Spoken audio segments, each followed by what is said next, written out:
सुदर्शन सरस्वती जी द्वारा निरूपित भक्ति का स्वरूप एवं श्री मध्वाचार्य जी द्वारा निरूपित भक्ति का स्वरूप, इन दोनों विषयों पर विमर्श किया। अब तृतीय क्रम में श्री निम्बार्काचार्य जी द्वारा प्रस्तावित भक्ति का जो स्वरूप है उसका निरूपण श्री पद्मनाभ देवाचार्य जी आप करेंगे, जो निम्बार्क परिषद के श्री महंत हैं एवं श्री परशुराम देवाचार्य जी की परंपरा से हैं और श्री श्री जी महाराज के आप शिष्य। मैं आपको प्रस्तुति हेतु आमंत्रित करती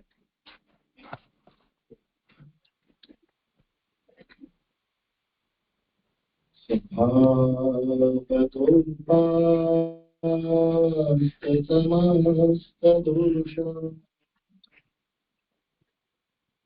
अशेष कल्याण गुणैक राश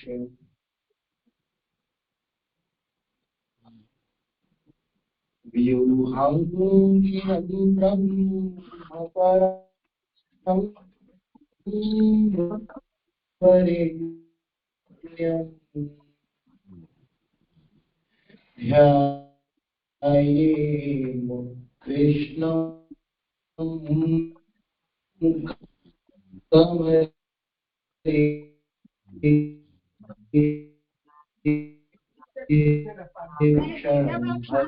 जनवादी अनवरत कल्याण गुणगण महोदधि अखिल सामृत सिंधुसार विग्रह नवाम्बुदानीक मनोहर कोटि कंदर्प दर्प दलन पटियान कारण करुणा वरुणालय कृपा दया परमाधार परमेश्वर प्राणाधार प्राणेश्वर सर्वाधार सर्वेश्वर भगवान अनंतानंद सखी वृंद परिसेवित भगवान निजाराध्य परमाराध्य सर्वाराध्य भगवान श्री राधा कृष्ण युगल बिहारी सरकार के युगल चरणारविंदों में कोटि कोटि अभ्यर्थना और दंडवत।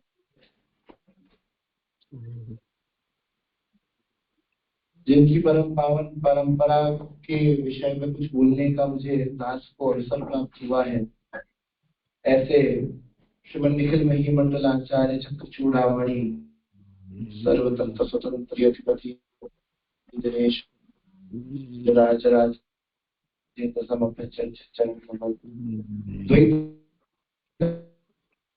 प्रवर्तक अनंतानंद श्री भूषण सुदर्शन चक्रावतार श्री भगवान निम्बार्काचार्य पादपीठ चरणों में कोटि कोटि अभ्यर्थना दंडवत करते हुए इस मंगल विराजमान समस्त विविध विद्या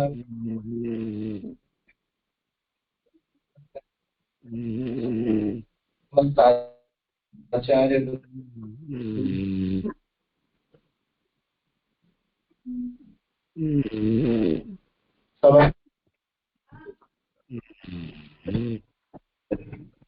महाराज जब से यहाँ आया हूँ, जिन की बात के कान पवित्र हो रहे हैं, जिनके श्रवण से चार बंधन से ऐसे ऐसे आप सब महापुरुषों में प्रणाम। जिनकी स्मृति अभी बनी हुई हमारे पूज्य गुरु जी श्यामा शरण जी नैयायिक बात करते करते चर्चा कर रहे थे, तो बड़े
ઓફિસ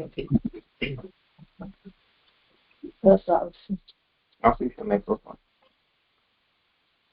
આપણો નથી ને, આ તો બોલવાનું.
तो पानी जब आएगा तो पूछना मेरा, नहीं तो मछली पड़कर पानी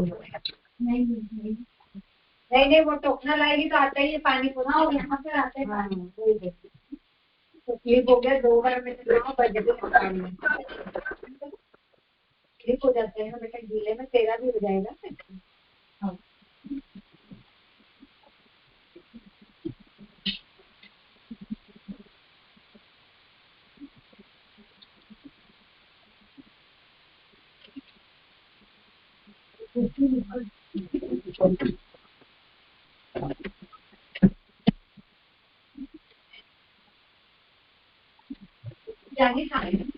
हाँ देख लो ना,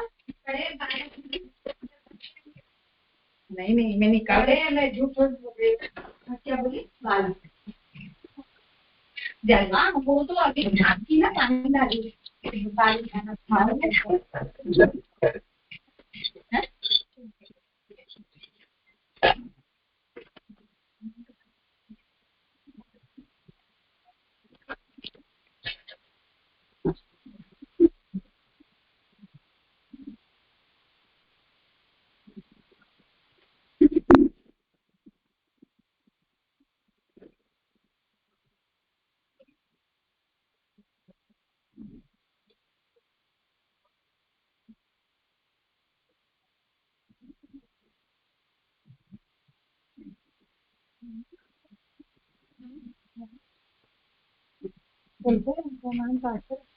क्या बर्तन ज्यादा हो गए क्या? पूछ ले। हाँ है बाहर जूते हैं मेरे, वॉकिंग जाते हैं।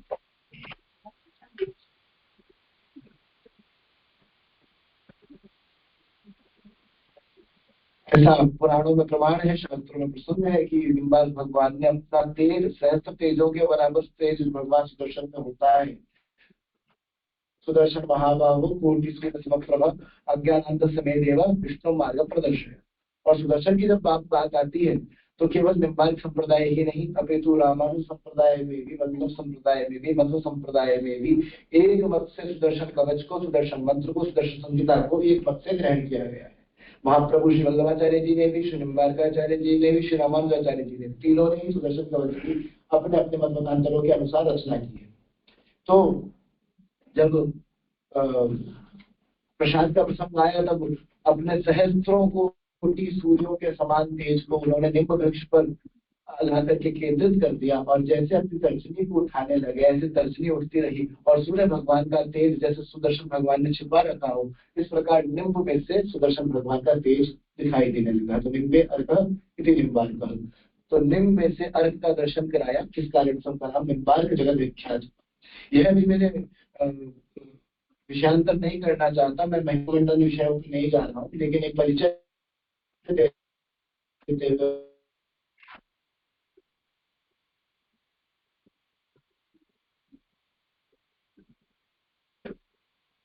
नारद जी माने गए हैं। देवर गोपाल मंत्र महाराज जी और पंचपदी विद्यात्मक 18 पदों से युक्त श्री गोपाल मंत्र राज, जो 18 अक्षरों वाला है, 5 पदी में जो व्यवहित है, जिसका उपदेश श्री देवर्षि नारद जी ने संकालिकों को किया है। संकालिकों ने देवर्षि नारद जी को किया है, और देवर्षि नारद जी ने उसी का उपदेश श्री निम्बार्क भगवान को किया है। और उसी के साथ ही श्री नारद जी ने ही हंस भगवान के द्वारा लाया गया यह मार्ग निम्बार्क भगवान तक पहुंचा है। श्रीमद् भागवत में 11 स्कंद में हंसों का आख्यान प्राप्त होता है, वहां पर हंस भगवान से ये परंपरा प्रारंभ होती है। इसीलिए वहां पर कहा है ना, पुणेश्वा विष्टे चेते गुणाशीसी च प्रभो कथमन्यो न संत्यागो शोर चित्रशय। तो ये प्रश्न जब सरकारिकों के सामने आया है, तो प्रश्न की निवृत्ति के लिए हंस भगवान के सामने प्रणाम किया गया कि इस प्रश्न की निवृत्ति के लिए सरकारिकों ने ब्रह्मा जी के सामने प्रणाम किया, तो भगवान इस प्रश्न की निवृत्ति कीजिए, गुण और विषय आपस में अलग कैसे है, इस विषय में प्रणाम करके कहा। तो ब्रह्मा जी को बड़ी शंका हो गई, वो बड़ा सशंकित हो गए। अब शिष्य के प्रश्न पूछने पर अगर पिता या गुरु सशंकित हो जाए, शंका में आ जाए, उनको उत्तर ना पता हो, तो बड़ी हाथ परिहास की स्थिति हो जाएगी। भगवान सर्वेश्वर श्याम सुंदर ने सोचा कि देखो हमारे ब्रह्मा जी थोड़े परेशान होते हैं, तो उन्हीं के हंस के रूप में ही विवाह प्रकट हुए हैं, ऐसा श्रीमद् है। हंस के रूप में प्रकट होकर के ही श्याम भगवान ने संकालिकों को ब्रह्म विद्या का उपदेश किया है। अस्तु, तो भक्ति के उद्गम के विषय में निम्बार्क भगवान के मंत्र को हम समझने का प्रयास करेंगे। मैं साथ साथ चलता जाता हूँ, आपके साथ सभी के हाथ में पत्र है, हम थोड़ा थोड़ा वर्णन करते हुए साथ साथ पढ़ते भी जाएंगे, जहाँ चर्चा होगी वहां विशद चर्चा करते हुए आगे बढ़ेंगे। तो आचार्य श्री निम्बार्क भगवान एक सिद्धांत बताते हैं कि जीव अनंत है। तो निम्बार्क भगवान अपनी वेदांत श्लोकी में, यहाँ तो बड़े बड़े मुझसे विद्वजन बैठे हैं, उन्होंने बड़े बड़े महापुरुषों से अध्ययन किया है, उनके चरणों में प्रणाम पूर्वक आता हूँ। स्वरूपम च हरेरधीरम शरीर संयोग वियोग योग्यम अणु ही जीवम परितेह बिंदम ज्ञातृत्ववंतम यदनंतमा। यहाँ ही जीव स्वरूप का वर्णन श्री निम्बार्क भगवान कर रहे हैं कि कैसा स्वरूप है जीव का। जीव तो अनंत है, अपरिमित है, इनकी वो परिमाण तो है नहीं, जीव को 1 होगा, 2 होंगे, 3 होंगी, तो अनंत संख्याओं में है। और वे स्वयं ज्ञानवान भी है। निम्बार्क भगवान ने जीव को स्वयं ज्ञानवान माना है, उसमें स्वयं में ज्ञान है, स्वयं में प्रकाश है, और शरीर के साथ संयोग और वियोग होने के कारण जन्म और मरण इत्यादि को प्राप्त करते रहते हैं। वे अत्यंत सूक्ष्म है, उनका स्वरूप अत्यंत सूक्ष्म माना गया है। हर ही जीवम प्रत्येह भिन्नम, और हर जीव अनेक प्रकार के देहात्मा और जीवात्माओं को शरीर को धारण किया हुआ है, लेकिन ये सारे होते हुए भी स्वतंत्र सत्ता नहीं है। हरेरधीनम ज्ञान स्वरूपम च हरेरधीनम। तो जीव के विषय में जब बात आई है, तो हरि के अधीन कह दिया है, जो कुछ है वो हरि के अधीन है। ये जो जीव को ज्ञानवान भी मान लिया, प्रकाशवान भी मान लिया, जीव की अनंत संख्या भी मान लिया, अनंत संख्याओं में जीव मान लिया, परंतु उसके बाद भी कहा कि इतना होने पर भी हरेरधीनम, ये हरि के अधीन ही है। और किस कारण से अपने स्वरूप को नहीं पहचान पाते, तो दूसरे श्लोक में कहता है नादि माया परियुक्त रूपम त्वरम विदुर्वै भगवत प्रसादम मुक्तम च बद्धम किलबद्धम मुक्तम प्रवेद बाहुल्यम अथापि। तो अनादि माया ने जीव की इस ज्ञान को संकुचित कर दिया है, वास्तविक ज्ञान को छुपा दिया है। तो भगवान का अनुग्रह जब जीवों पर होता है, तब जाकर के इस जीव को अपने स्वरूप का ज्ञान होता है। इसलिए यहाँ पर यह थोड़ा सा शायद भक्त शब्द गलत आ गया है। मुक्त बद्ध और बद्ध मुक्तम से बद्धम किलबद्धम मुक्तम प्रभेद बाहुल्य अथापि। तो यहाँ 3 भेद होंगे, मुक्त जीव, बद्ध जीव और बद्ध मुक्त जीव। निम्बार्क भगवान 3 प्रकार के विशेष भेद बताते हैं, और कहते हैं इसके अतिरिक्त भी अन्य प्रकार के भेद भी होते हैं। मुक्तम च बद्धम किलबद्धम मुक्तम प्रभेद बाहुल्य अथापि।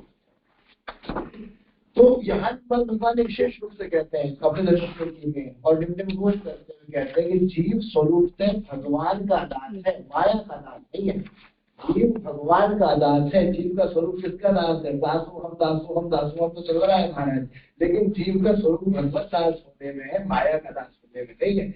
लेकिन अनादिकाल से इस माया के संग रहने से संगवशात अपने स्वरूप का विस्मरण ये जीव कर बैठा है। इस दुस्तर माया से पार पाने के लिए निम्बार भगवान ने कहा उपास्यम निद्राम जनै सदा प्रहाणे ज्ञान तमो नृत्य सनंदनान्ते मुनि निर्विस्तोक्तम श्री नारदाय कृतत्व साक्षिणे। तो छठे श्लोक में भगवान कहते हैं अनादि माया जुड़ी हुई है महाराज, जन्म जन्मांतरों से, युग युगांतरों से, लोक लोकांतरों से। इससे अगर तो होना है तो निवृत्त होने के लिए तो भगवत उपासना करो। भगवत उपासना का मार्ग ही माया से मुक्त होने का मार्ग है, माया के संग से मुक्त होने का मार्ग है। तो इसीलिए भगवत उपासना को सर्वश्रेष्ठ बताया गया है। और कौन सी भगवत उपासना को? तो परंपरा को विवृत करते हुए भगवान कहते हैं कि जिस परंपरा को नारद जी सनकादिकों ने उपदेश किया है, उसी परंपरा को मैं, उसी परंपरा के ज्ञान को, उसी ब्रह्म ज्ञान को मैं अज्ञानानंद के अवतार के कारण जन्म मृत्यु रूप के साथ से मुक्त होने के लिए सर्वेश्वर भगवान की उपासना करनी चाहिए, ऐसा मैं प्रतिपादन करता हूँ। क्योंकि निम्बार भगवान कह रहे हैं नान्या गति कृष्ण पदारविद्या संदृश्यते ब्रह्म शिवाय वंदिता न अन्या गति कृष्ण पदारविद्या। यहाँ पर कह रहे हैं कि अगर भगवान की उपासना ना करे इसके अतिरिक्त कोई गति होगी नहीं, कुछ है ही नहीं। न अन्या गति कृष्ण पदारविद्या, जीव की अन्य कोई गति होती ही नहीं है। तो तस्मात के नाम भी पाए ना मन कृष्ण निवेश, तो अनंत गत्वा सबको जाना, सबको भगवान के ही समीप है नहीं, ऐसा श्रीमान। इसी प्रकार जैसा अथा तो ब्रह्म जिज्ञासा, ब्रह्म सूत्र के प्रथम पाद का जो प्रथम अधिकरण है उसके विषय में मीमांसा का उल्लेख करते हुए श्रीमान भगवान कहते हैं कि मीमांसा से तो कर्म के फल का निश्चय होता है। मीमांसकों से क्या पता पड़ता है कि मीमांसकों को पढ़ो लगेगा कर्म का फल ही है, कर्म से ही सब कुछ प्राप्त होने वाला है, कर्म ही स्वयं भोक्ता और स्वयं नियोक्ता है, ऐसा मीमांसकों से पता पड़ता है। लेकिन ये कर्म की निश्चित अवधि में, जितनी देर कर्म की अवधि है उतनी देर कर्म की गति है। कर्म की अवधि नष्ट होने पर कर्म की गति नष्ट हो जाएगी, कर्म का फल नष्ट हो जाएगा। तो ब्रह्मानंद का फल अनंत होता है, कर्म का फल क्षणिक होता है, इसलिए कर्म का फल नाशवान है, परंतु ब्रह्मानंद का जो फल है अनंत है। ऐसा प्रथम श्लोक की व्याख्या भगवान करते हुए कहते हैं कि भगवत कृपाकांक्षी जो जीव हैं, कर्म फल में एक समय के बाद अनास्था उनकी हो जाती है और कर्म फल से ऊपर उठ करके वो भगवत कर्मों में उनकी रुचि होने लगे, भगवत कृपाकांक्षी वे होने लगे और निरंतर भगवत सानिध्य के लिए वे अपने आचार्य, अपने गुरुदेव की शरणागत रह करके मोक्ष की कामना से, मुक्ति की कामना से, सायुज्य सामिप्य सारूप्य सालोक्य इत्यादि मुक्ति की कामना से वे अनंत चित्त आनंद स्वरूप भगवान सर्वेश्वर श्याम सुंदर श्री कृष्ण, जिनको हमारे यहाँ वास्तविकता में रमाकांत पुरुषोत्तम परम ब्रह्म श्री कृष्ण के रूप में विवृत किया गया है, उनको जानने की जिज्ञासा जब करे जीव वही होगा अथा तो ब्रह्म जिज्ञासा। अथा तो ब्रह्म जिज्ञासा, तो ब्रह्म जिज्ञासा क्या है?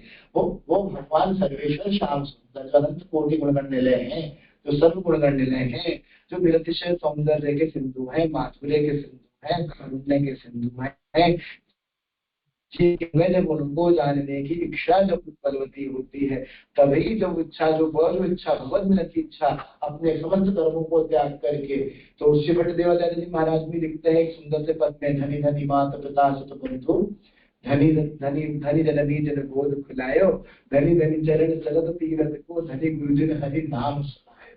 तो श्रीभट्ट देव जी पूर्वाचार्य चरण यहाँ यही बात को अवृत करते हैं कि जब सारे क्रियाकलापों से उठ करके भगवत मिलन की और भगवान को जानने की इच्छा होती है, वही होती है अथा तो ब्रह्म जिज्ञासा। तो यहाँ पर फिर एक विशद विवरण यहाँ आ जाता है कि व्रत क्षेत्र में हम देखते हैं कि निम्बार्क संप्रदाय की जब बात आती है तो उसको आज भी केवल झांझ मंजिलों वाला संप्रदाय मात्र मानने की भूल कर बैठे हैं। तो शायद उसका पिछले 100, 150, 200 वर्षों में आया हुआ कालखंड या 50-60 वर्षों में अदूरदर्शिता से लिए गए निर्णय भी इसका प्रमाण परिणाम हो सकते हैं। तो स्पष्टवादी है महाराज। तो एक बात समझनी चाहिए कि श्री शब्द क्या है और निम्बार्क संप्रदाय की उपासना क्या है। उपास्य रूपम तदुपासक से निम्बार्क भगवान ही लिखते हैं। आपने तो श्लोक की परिषद पूज्य श्यामा शरण जी से 90 वर्षों तक अध्ययन किया है, ऐसे महापुरुष हमारे बीच में बैठे और हमें क्या चाहिए। उपास्य रूपम तदुपासक सच कृपा फलम भक्ति रसस्ततः फलम, ये निम्बार्क भगवान कहते हैं कि पहले उपास्य के रूप को जान लो कि उपासना करनी किसकी है। हम जिनकी उपासना कर रहे हैं उनका स्वरूप कैसा है, किसकी उपासना करनी चाहिए, कौन उपास्य है। तो उपास्य के स्वरूप को सबसे पहले जानने को आचार्य चरण आज्ञा करते हैं। लेकिन यहाँ जब व्रत क्षेत्र की बात करते हैं तो एक बहुत बड़ी व्यवस्था देखने को मिलती है कि श्री शब्द की जब बात आती है तो हम बहुत संकुचित अपनी विचारधारा कर लेते हैं, बुरा ना मानने कोई कान पकड़ के, क्योंकि कुछ लोगों का ये प्रसंग है कि निम्बार्क संप्रदाय में केवल राधा कृष्ण भगवान की उपासना है और कुछ लोगों ने यह भी दावा किया है कि रमाकांत पुरुषोत्तम श्री कृष्ण की उपासना है। तो आज जैसा कि प्रश्न में केवल ये ला दिया गया है कि श्री शब्द का अधिकार केवल राधा जी ही ग्रहण करेंगे, तो निम्बार्क भगवान और पूर्वाचार्य चरणों ने शायद इस विषय पर कुछ विशेष बात कही होगी। उस विषय पर जब भक्ति की चर्चा हो रही है सिद्धांत से ज्यादा भक्ति की चर्चा। तो श्री शब्द का अर्थ क्या होगा, श्री शब्द का अर्थ लगाने के लिए हमारे यहाँ पर, यहाँ से आप पढ़ते भी चलने के साथ साथ एक विशद प्रसंग है कि श्री युगल राधा कृष्ण की उपासना निम्बार्क संप्रदाय में है अथवा रमाकांत पुरुषोत्तम, परंतु भेद व्याख्या में है। आदि शब्द श्री का अर्थ रमा देवी करते हैं, आदि भेद व्याख्या में है।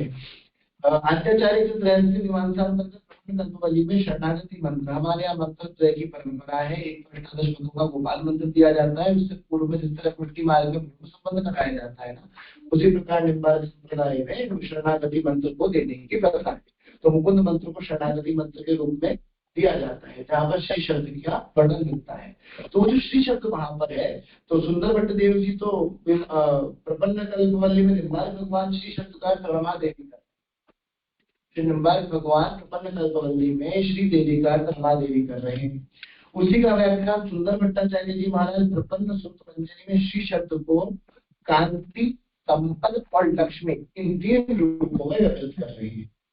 और इन तीनों शक्तियों का नित्य संयोग ही श्री भगवान से है। ये तीनों शक्तियां कांति, संपद और लक्ष्मी, ये तीनों शक्तियां श्री भगवान के साथ सदैव हैं, नित्य हैं। इसी प्रकार रामानुज संप्रदाय में भी देखेंगे तो श्री देवी, भूदेवी, लीला देवी, तीन प्रकार की देवियों का वर्णन मिलता है। तो यहाँ पर भी सुंदर भट्ट देव जी महाराज भी कांति, संपद और लक्ष्मी तीन अर्थों में श्री शब्द को व्यवहार करते हैं। और ये भगवान से सदैव सदैव सदैव का नित्य संयोग है, कभी का वियोग नहीं होता।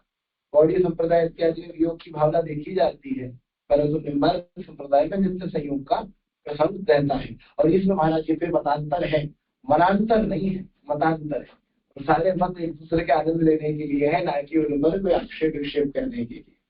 तो इन तीनों शक्तियों का संयोग भगवान से है। लेकिन जो प्रथम दो शक्तियां हैं कांति और संपद, आचार्य चरण इनका उपयोग शरणागति में नहीं बताते। आचार्य चरण कहते हैं कि शरणागति में तो केवल लक्ष्मी पद से प्रवृत्त होने वाली जो श्री देवी है उसी का संयोग माना गया है।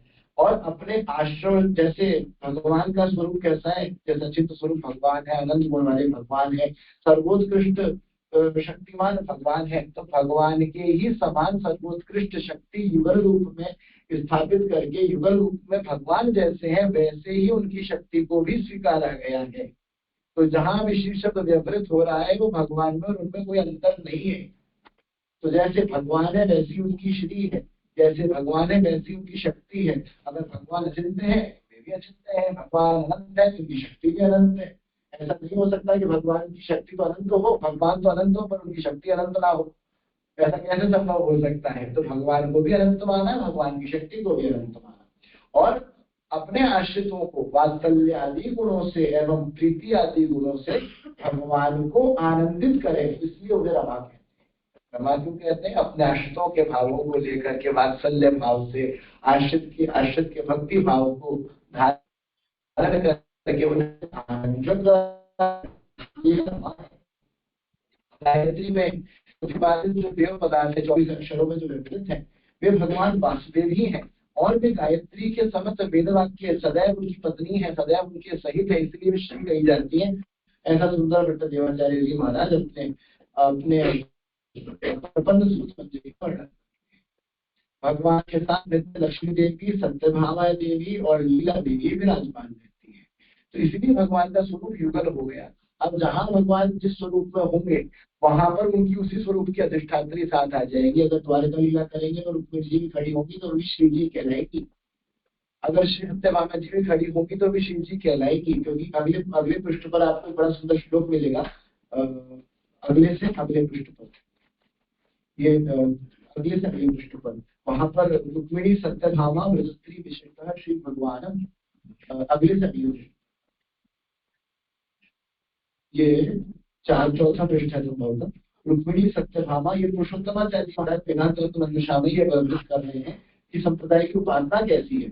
तो रुक्मिणी विशिष्टः श्री भगवान पुरुषोत्तमो वासुदेव संप्रदायाभिर्वैष्णवोपास्यः, अर्थात रुक्मिणी जी, सत्यभामा जी, भामा जी और राधिका जी, ये तीनों ही भेदाभेद स्वरूप से श्री नाम से विवृत होती हैं, श्री नाम से जानी जाती है। अब द्वारका लीला में रुक्मिणी जी श्री हो जाएंगी, तो इसी प्रकार ब्रज की लीला में शिवप्रिया जी श्री हो जाएंगी। लेकिन रुक्मिणी सत्यभामा तो लिखा है स्त्री विशिष्ट, स्त्री विशेष रूप से ये श्री शब्द को ग्रहण करती है।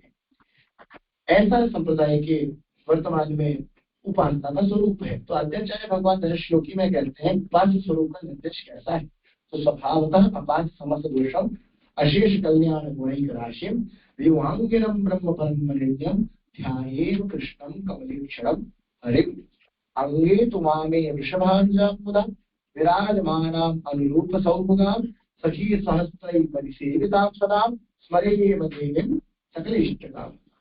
तो भगवान का स्वरूप कैसा बताया है, जैसा भगवान का स्वरूप बताया है वैसा ही श्री प्रिया जी का स्वरूप बताया है। जैसा भगवान का स्वरूप है वैसा ही उनकी प्रिया, उनके वामांग में विराजमान प्रिया का स्वरूप है। तो भगवान कहते हैं स्वभावतः अपार समस्त दोष अशेष कल्याण गुणैक राशि, कि उनमें कोई दोष है ही नहीं महाराज, वो समस्त दोषों से रहित है। किसी प्रकार के दोष उनमें व्याप्त नहीं होते और किसी प्रकार के दोषों में श्री हरि व्याप्त नहीं होते। तो दोष ना हरि में ना हरि में दोष सब भी फटकते हैं, समस्त दोषों से रहित है और केवल कल्याण गुण की राशि है। फिर कल्याण गुण एक राशि में है, वो कृपा राशि है, कल्याण राशि है। व्यूहों के अंगी प्रद्युम्न संकर्षण अनिरुद्ध और वासुदेव, वासुदेव संकर्षण प्रद्युम्न अनिरुद्ध, ये चार भेद माने जाते हैं व्यूह के। तो व्यूहों के अंगी है, वो व्यूहों के मूल है और जितने अन्य अन्य अवतार हैं उन अन्य अन्य अवतारों के भी श्री कृष्ण अंगी हैं, ऐसा श्री निम्बाल भगवान यहाँ उल्लेख करते हैं। और ध्यायेव कृष्णम कमलेक्षणम हरिम, कैसे कृष्ण है जो ब्रह्म शिवादि वंदिता, ब्रह्मा शिव के द्वारा पूजित है, जो बड़े बड़े इंद्रों के द्वारा सुरंदरों के द्वारा पूजित है, भगवान श्री विश्व। तो ऐसे ही भगवान अरविंद गोचर श्री हरि का हमने ध्यान करें, ऐसा श्री निम्बाल भगवान यहाँ पर वर्णन कर रही है।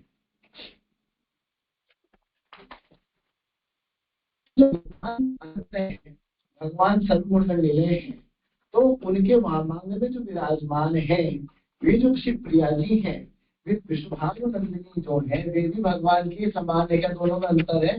दोनों में कोई अंतर नहीं है। एक प्राण में द्वेही का शेखर श्री हरिदास देवाचार्य जी महाराज श्री महावाणी जी में वर्णन कर देते हैं, एक प्राण में द्वेही का, एक नहीं है लेकिन दो दिखाई पड़ते हैं। तो वे यहाँ ये जो शब्द है ना अंगे तु वामे, जैसा अभी हम बोल रहे हैं अंगे तु वामे, तो यहाँ पर विचार करने का विषय है कि जो तू शब्द है, ये अंगे तु वामे में तू शब्द जो है, इस तू शब्द में थोड़ी चर्चा कर लेते हैं। वेदांत रत्न मंजुषा में पुरुषोत्तमाचार्य जी महाराज इस विषय पर चर्चा करते हैं। क्या कह रहे हैं? तू शब्देन रमा सत्यभामयोर ग्रहणम, तू शब्देन रमा सत्यभामयोर ग्रहणम, तू पुनः कृष्णस्य भावांगे रमाम सत्यभामाम स्मरे मित्यर्थः। ये लघु मंजुषा में प्राप्त होता है।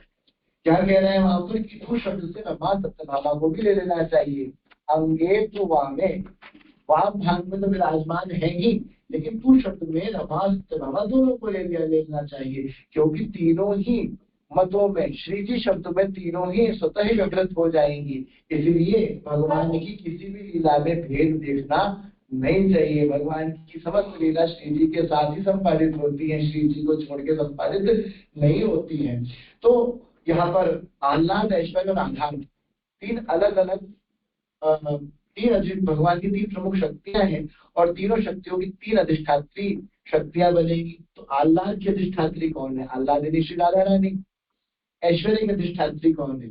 ऐश्वर्य अधिष्ठात्री श्री रुक्मिणी जी है। और आधार की अधिष्ठात्री कौन है? आधार शक्ति नमो नमः भूदेवी है, सत्यभामा जी है। तो भगवान की 3 शक्तियां हुई, आह्लाद, ऐश्वर्य और आधार। आह्लादिनी श्री प्रिया जी, ऐश्वर्य की शक्ति श्री रुक्मिणी जी और आधार की शक्ति श्री भूदेवी सत्यभामा जी। तो इन तीनों को ही तू शब्द में ग्रहण कर लिया गया है। तत्र श्रियो द्वे रूपे श्रेष्ठ लक्ष्मी, यहाँ जो लक्ष्मी 4 रूपण्यादि रूपा सिद्धांत रत्नांजलि और वयमुक्त लक्षणस्य घटनाम चिंत्यानंद विचित्र भक्तिवतो, यहाँ थोड़ा सा विचित्रानंद भक्तिवतो भगवता कृष्णस्य वामांगेन रूप सर्वदा लक्ष्मी रुक्मिणी ख्या सदा स्मरेव। वेदांत मंजुषा में श्री पुरुषोत्तमाचार्य जी महाराज लिखते हैं, सब दोष संपन्न शून्य अचिंत्य अनंत स्वाभाविक कल्याण गुण के सागर, जगत की सृष्टि स्थिति और प्रलय के कारण सब के सब शास्त्रों के वेदों के वेद्य, पुराणों के वेद्य, सभी उपास्य मोक्ष के दाता, मुक्त जन प्राप्त भगवान पुरुषोत्तम भगवान ही हैं। और उन्हीं अचिंत्य अनंत, उन्हीं की अचिंत्य अनंत शक्ति जो भगवान के ही समान समस्त गुणों को लेकर के बैठी है, वे रुक्मिणी नाम से लक्ष्मी विराजमान है अगर द्वारका लीला में है तो। और उनका स्मरण परम कर्तव्य है।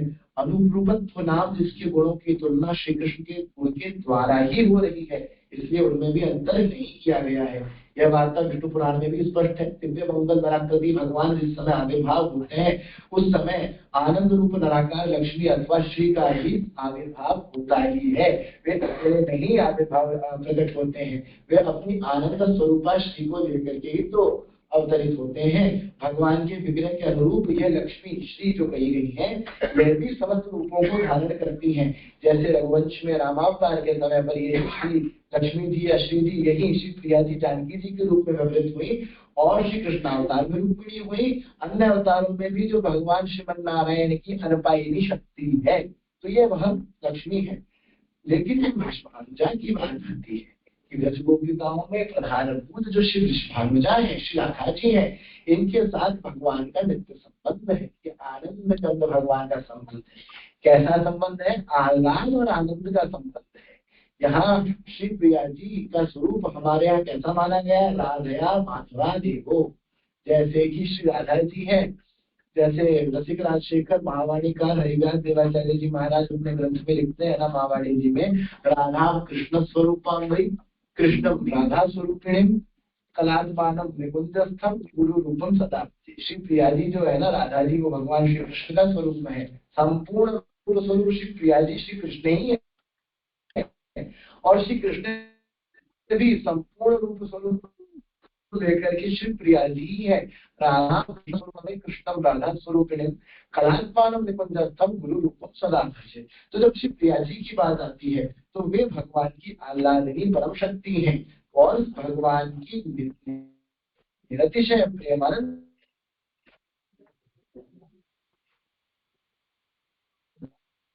मूर्ति भगवान श्री कृष्ण की अनपायिनी पत्नी है।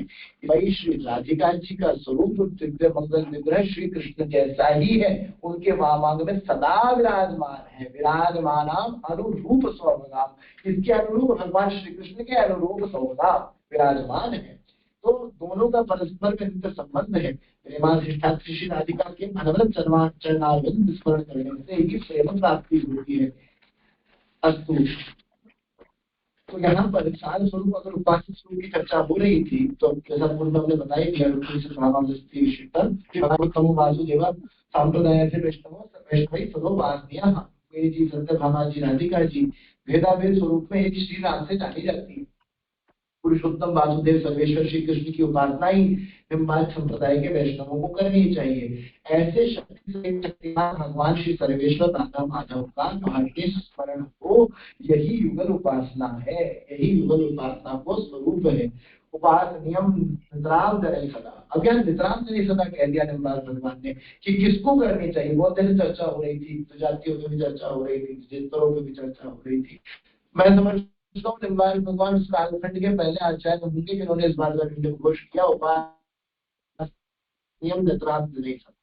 वेद में हो सकता है अधिकार हो, वेद में हो सकता है अधिकार ना हो, विजातियों का अधिकार हो, अन्यों का अधिकार ना हो, द्विजत्रों का, स्त्री शूद्र अनधिकार, स्त्री शूद्र का अनधिकार हो, लेकिन निम्बार्क भगवान यहाँ कहते हैं स्पष्ट रूप से उपास नियम यत्रार्थ नहीं सकता। वेद में हो सकता है अधिकार हो या ना हो, परंतु उपासना में, भगवत उपासना में, भगवत भक्ति में सबका अधिकार है, सबका अधिकार है। इसकी भावना करते हुए निम्बार्क भगवान उपास नियम वितराम जने सदा कह देते हैं।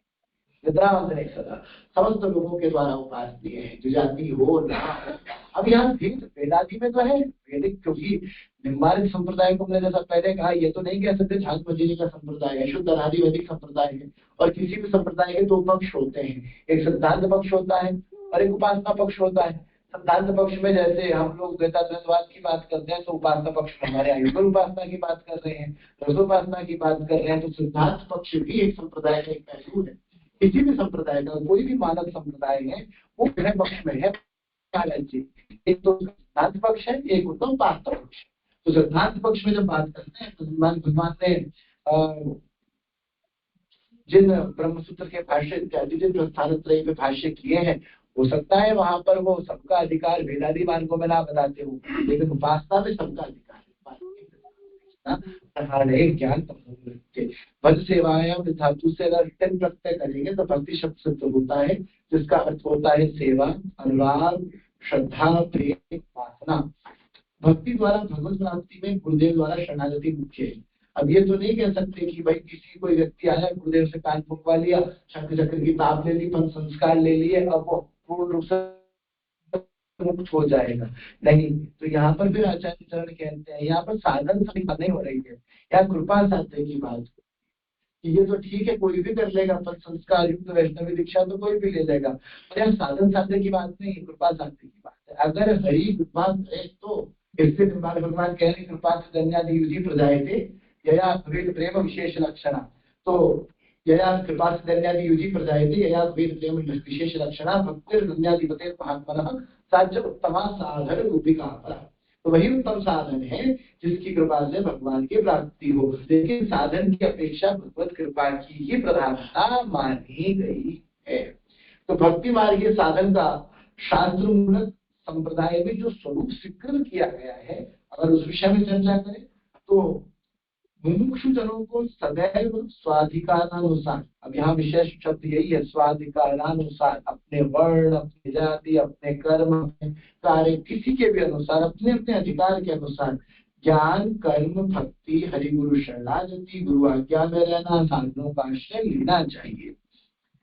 कर्म तीन प्रकार के होते हैं, नित्य, नैमित्तिक और काम में। स्वाधिकार अनुसार संध्योपासना, होम, जप, तप, स्नान, ध्यान इत्यादि जितने भी कर्म है ये नित्य कर्म माने जाते हैं। अब इसी प्रकार से तीर्थ सेवन, व्रतोपवास, दान, ये सभी वर्णों के लिए पालनीय है, तो ये तो काम, ये नैमित्तिक कर्म, शादी विवाह आदि कर्म, ये सब नैमित्तिक कर्म है। पूर्वोक्त कर्म कामना से किए जाए, अगर सकाम हो जाए तो यही काम्य कर्म हो जाएंगे, कोई कामना इनमें आ जाए तो। इनका निष्काम भाव से पालन जो करे उसे मुमुक्षु कहते हैं, इसलिए इनका निष्काम भाव से पालन करने वाला मुमुक्षु है। नित्य नैमित्तिक कर्म अपने अपने वर्णों और आश्रमों के अधिकार अनुसार भगवत आज्ञा पालन रूप समझकर करने चाहिए। नित्य नैमित्तिक कर्म, इसमें ऐसा भाव नहीं आए कि ये कोई सकाम भाव है, निष्काम भाव है, भगवत आज्ञा उनका पालन करना चाहिए, ऐसे श्री आचार्य चरण वर्णन करते हैं। इनके विपरीत जो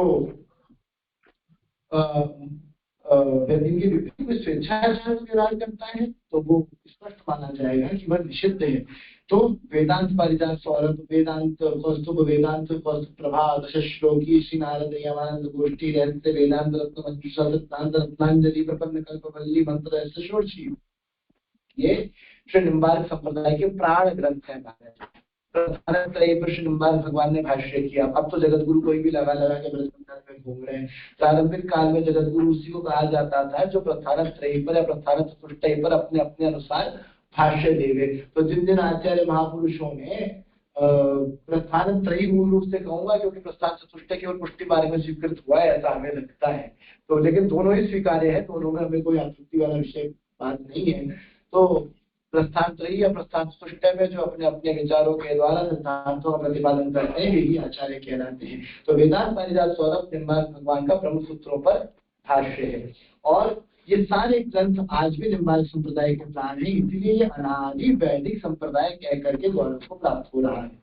पूर्वाचार्य चरण ने जिस स्वाभाविक द्वैताद्वैत सिद्धांत का प्रतिपादन किया है वो इसलिए स्वाभाविक है क्योंकि श्रुति स्मृति के वचनों से ही उसे प्रमाणित माना गया है, उसके लिए कोई अलग से चिंतन करने की आवश्यकता नहीं आचार्य चरणों ने मानी है। इसलिए गौड़ियों का संप्रदाय सिद्धांत भी भेदाभेद है, निम्बार्कियों का सांप्रदायिक सिद्धांत भी भेदाभेद है, पर दोनों में अंतर क्या है? गौड़ियों का जो भेदाभेद सिद्धांत है वो अचिंत्य है और निम्बार्कियों का जो भेदाभेद सिद्धांत है वो स्वाभाविक है। तो यहाँ स्वाभाविक और अचिंत्य का एक भेद मात्र है। तो स्वाभाविक क्यों है, क्या है स्वाभाविक का विशेष लक्षण?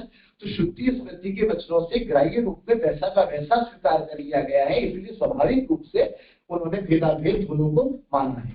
तो निम्बार्क भगवान का सिद्धांत स्वाभाविक द्वैताद्वैत सिद्धांत माना गया है।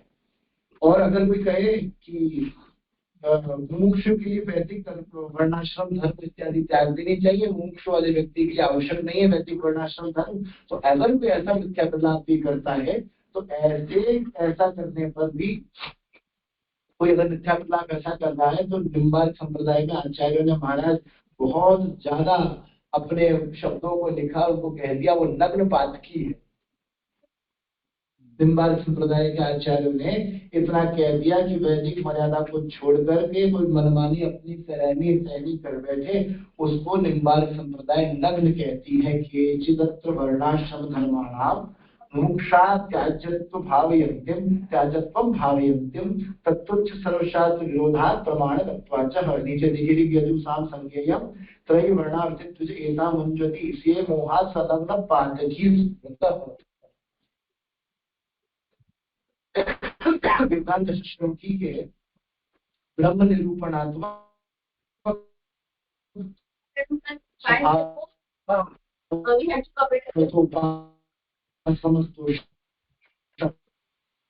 ये जो श्लोक था इसमें श्री पुरुषोत्तमाचार्य चरण वेद माता गायत्री की व्याख्या को मानते हैं और गायत्री के विषयभूत इनके ध्येय गायत्री के विषयभूत है। इस प्रकार निम्बार्क संप्रदाय में जो भी कुछ तत्व है उसका मूल वेदादि शास्त्र ही। इससे विपरीत वेद मार्ग को छोड़ करके अगर केवल मनमाने मार्ग की बात की जाए तो जिस तरह श्री निम्बार्क भगवान कहते हैं, जिस तरह श्री भगवान सर्वेश्वर श्याम सुंदर कहते हैं ना, यह शास्त्र काम कारतम ना सत्यम बातों ना शास्त्रम प्रमाणम ते कार्य कार्य व्यवस्थितो। जो श्रीमद् भगवद गीता में ठाकुर जी कह रहे हैं उन्हीं वचनों का हमारे यहाँ शास्त्र और नित्वाद ब्रह्मसूत्र का जो अधिकरण है ना, शास्त्र और नित्वाद शास्त्र की ही प्रमुख भूमिका मानी गई है।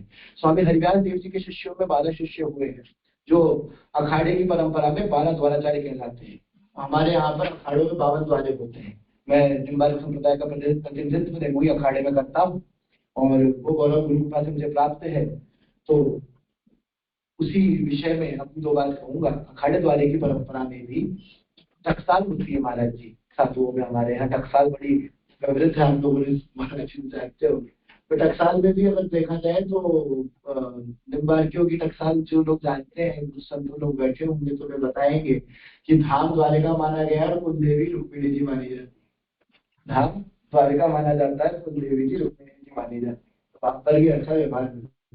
लेकिन शास्त्र की अगर बात करते हैं तो शास्त्रों को छोड़ करके श्री स्वामी जी महाराज, परशुराम देवाचार्य जी महाराज, जो कि हरिदास देव जी के प्रमुख शिष्य हुए और निम्बार्क संप्रदाय की 35-36 पीठिका में बैठ करके मुख्य आचार्य के रूप में जिनको गौरव प्राप्त हुआ, स्वामी श्री परशुराम देवाचार्य जी महाराज, वे एक बहुत सुंदर बात लिखते हैं। हरिस्मरण को संगले खोजे बहुत ग्रंथ, हरिस्मरण को संगले, हरि सुमिरन को संगले खोजे बहुत ग्रंथ, हरि हरि भगत भूलई ये परशुराम। तो हरिस्मरण को संग लीजिए, लेकिन साथ में भगवान की भक्ति तो है ही है, परंतु भक्ति स्वेच्छाचारिणी ना हो जाए, भक्ति अपने मन मर्जी से चलने ना लग जाए। भक्ति पे भी अनुशासन होना चाहिए, अपनी भक्ति के नियमों में भी अनुशासनात्मक विधान होना चाहिए। इसके लिए ग्रंथों का आलोड़न करने की आवश्यकता है।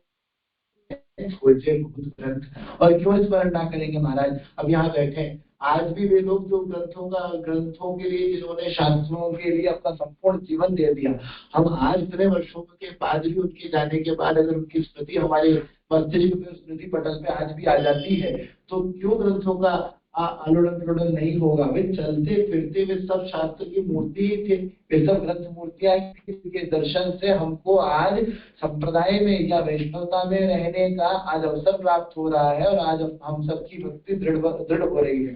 तो ज्ञानावलंबिका केचित कर्मावलंबिका, कुछ लोग ज्ञान मार्ग का अवलंबन लेते हैं, कुछ लोग कर्म मार्ग का अवलंबन लेते हैं, और ज्ञान और कर्म दोनों मार्गों का अवलंबन लेने के साथ साथ वयम तो हरिदासानां पदत्राणावलंबिका, हम तो अपने हरिदासों के, अपने गुरुओं के, अपने गुरुजनों के, अपने मार्गदर्शनों के पदत्राण का अवलंबन लेते हैं। तो शास्त्रीय नित्वान, शास्त्र कहते हैं मनमानी और स्वेच्छाचारिणी भक्ति का त्याग करना चाहिए, और शास्त्रों के अनुसार ही भक्ति मार्ग में दृढ़ होना चाहिए, ऐसा निम्बार्क भगवान कह रहे हैं। निम्बार्क भगवान के पट्ट शिष्य हैं श्री निवासाचार्य जी, वे भी शास्त्र का वो अर्थ वेद ही करते हैं कि जब शास्त्र शब्द की बात आए तो शास्त्र से किसको ग्राह्य है, वेद को ही ग्राह्य किया गया है, और सिद्धांत पक्ष में भी इनको ही ब्रह्म ज्ञान के लिए प्रमाण माना गया है। अनुमानादि अन्य प्रमाण से उसकी असंभावना प्रतिपादित की गई है। वेदादि शास्त्र सर्वेश्वर प्रभु ही है, अतः यही अंतरंग है, अन्य कल्पित अनुमानादि बहिरंग है। इसलिए शास्त्रों नित्वाद, वेदादि शास्त्रों को ही सर्वस्व सर्वोपरि प्रमाण मान करके चलने व उपदेश करने वाले पूर्वाचार्य चरणों की इस महान परंपरा में वेद विहित विधि निषेध को जंजाल समझ करके जो लोग तिलांजलि दे देते हैं, ऐसे लोगों को उन्मत्त ही समझना चाहिए, ऐसे लोगों को भक्त नहीं समझना चाहिए। ऐसे व्यक्तियों को शास्त्रकारी नास्तिक कहते हैं। मनु जी कहते हैं नास्तिकों वेद नास्तिक है जो वेद की निंदा करे। जब तक जीव अशेष पाप नाशक भगवान की शरण में नहीं जाता, तब तक ही उसके अंदर आर्ति और मोह और दुख इस प्रकार की भावना रहती है। जब वो सब कुछ छोड़कर भगवान की शरण में किसी भी प्रकार से पहुंच गया तो आर्ति, मोह और दुख तीनों का क्षय हो जाएगा। गीता में भगवान को स्वयं कह रहे हैं, जो हम सब लोगों का आधार वाक्य है, सर्वधर्मान् परित्यज्य धर्मों को छोड़ के मेरी शरण में आ गए। भगवान भी कह, भगवान नारायण श्री हरि श्री सर्वेश्वर का ही आश्रय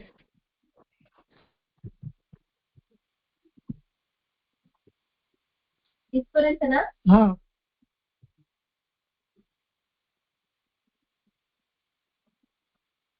अपना हाय ना बेटा का खाली घुटना से इतना हाथ से खाली पड़े। हाँ, विषम मार्गों को पार कर जाते हैं वे लोग जो भगवद आश्रय ग्रहण करते हैं, सर्व कामना से रहित होकर के भगवत परत्वेन भावों के इंद्रियों से भी जो परे हैं, उन भगवान की सेवा ही निम्बार्क संप्रदाय में भक्ति। सर्वतंत्र स्वतंत्र परमात्मा भगवान ने सर्वेश्वर का अनुग्रह उसी भक्त पर होता है। किस पर होगी भक्ति? और कोई भक्ति जब जीव में दिखेगी धन्यता। जब तक धन्यता नहीं होगी, दीन भाव नहीं होगा, नम्रता नहीं होगी, समरसता नहीं होगी, तब तक भगवान का भगवत कृपा हो ही नहीं सकती, तब तक भगवान का अनुराग प्रकट ही नहीं हो सकता।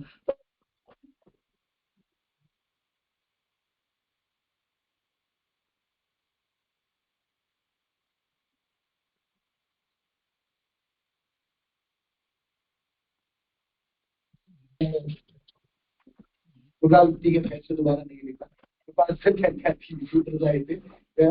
प्रेम विशेष लक्षण।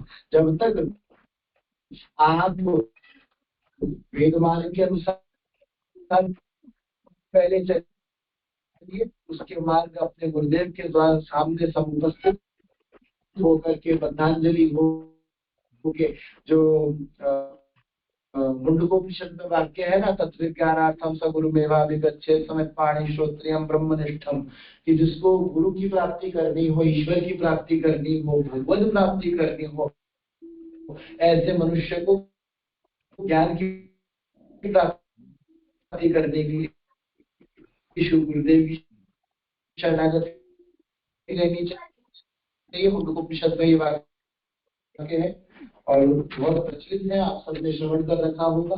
तत्विज्ञानार्थम सगुरु मेवाभिगच्छेत्, जिस गुरु की शरणागति को प्राप्त करने के लिए जाए, समझ पाए हाथों में कुछ लेके जाए, और पर गुरु कैसा हो, श्रोत्रियम ब्रह्मनिष्ठम, गुरु में दोनों व्यवहार पूरे होने चाहिए, गुरु श्रोत्रिय भी हो और ब्रह्मनिष्ठ भी।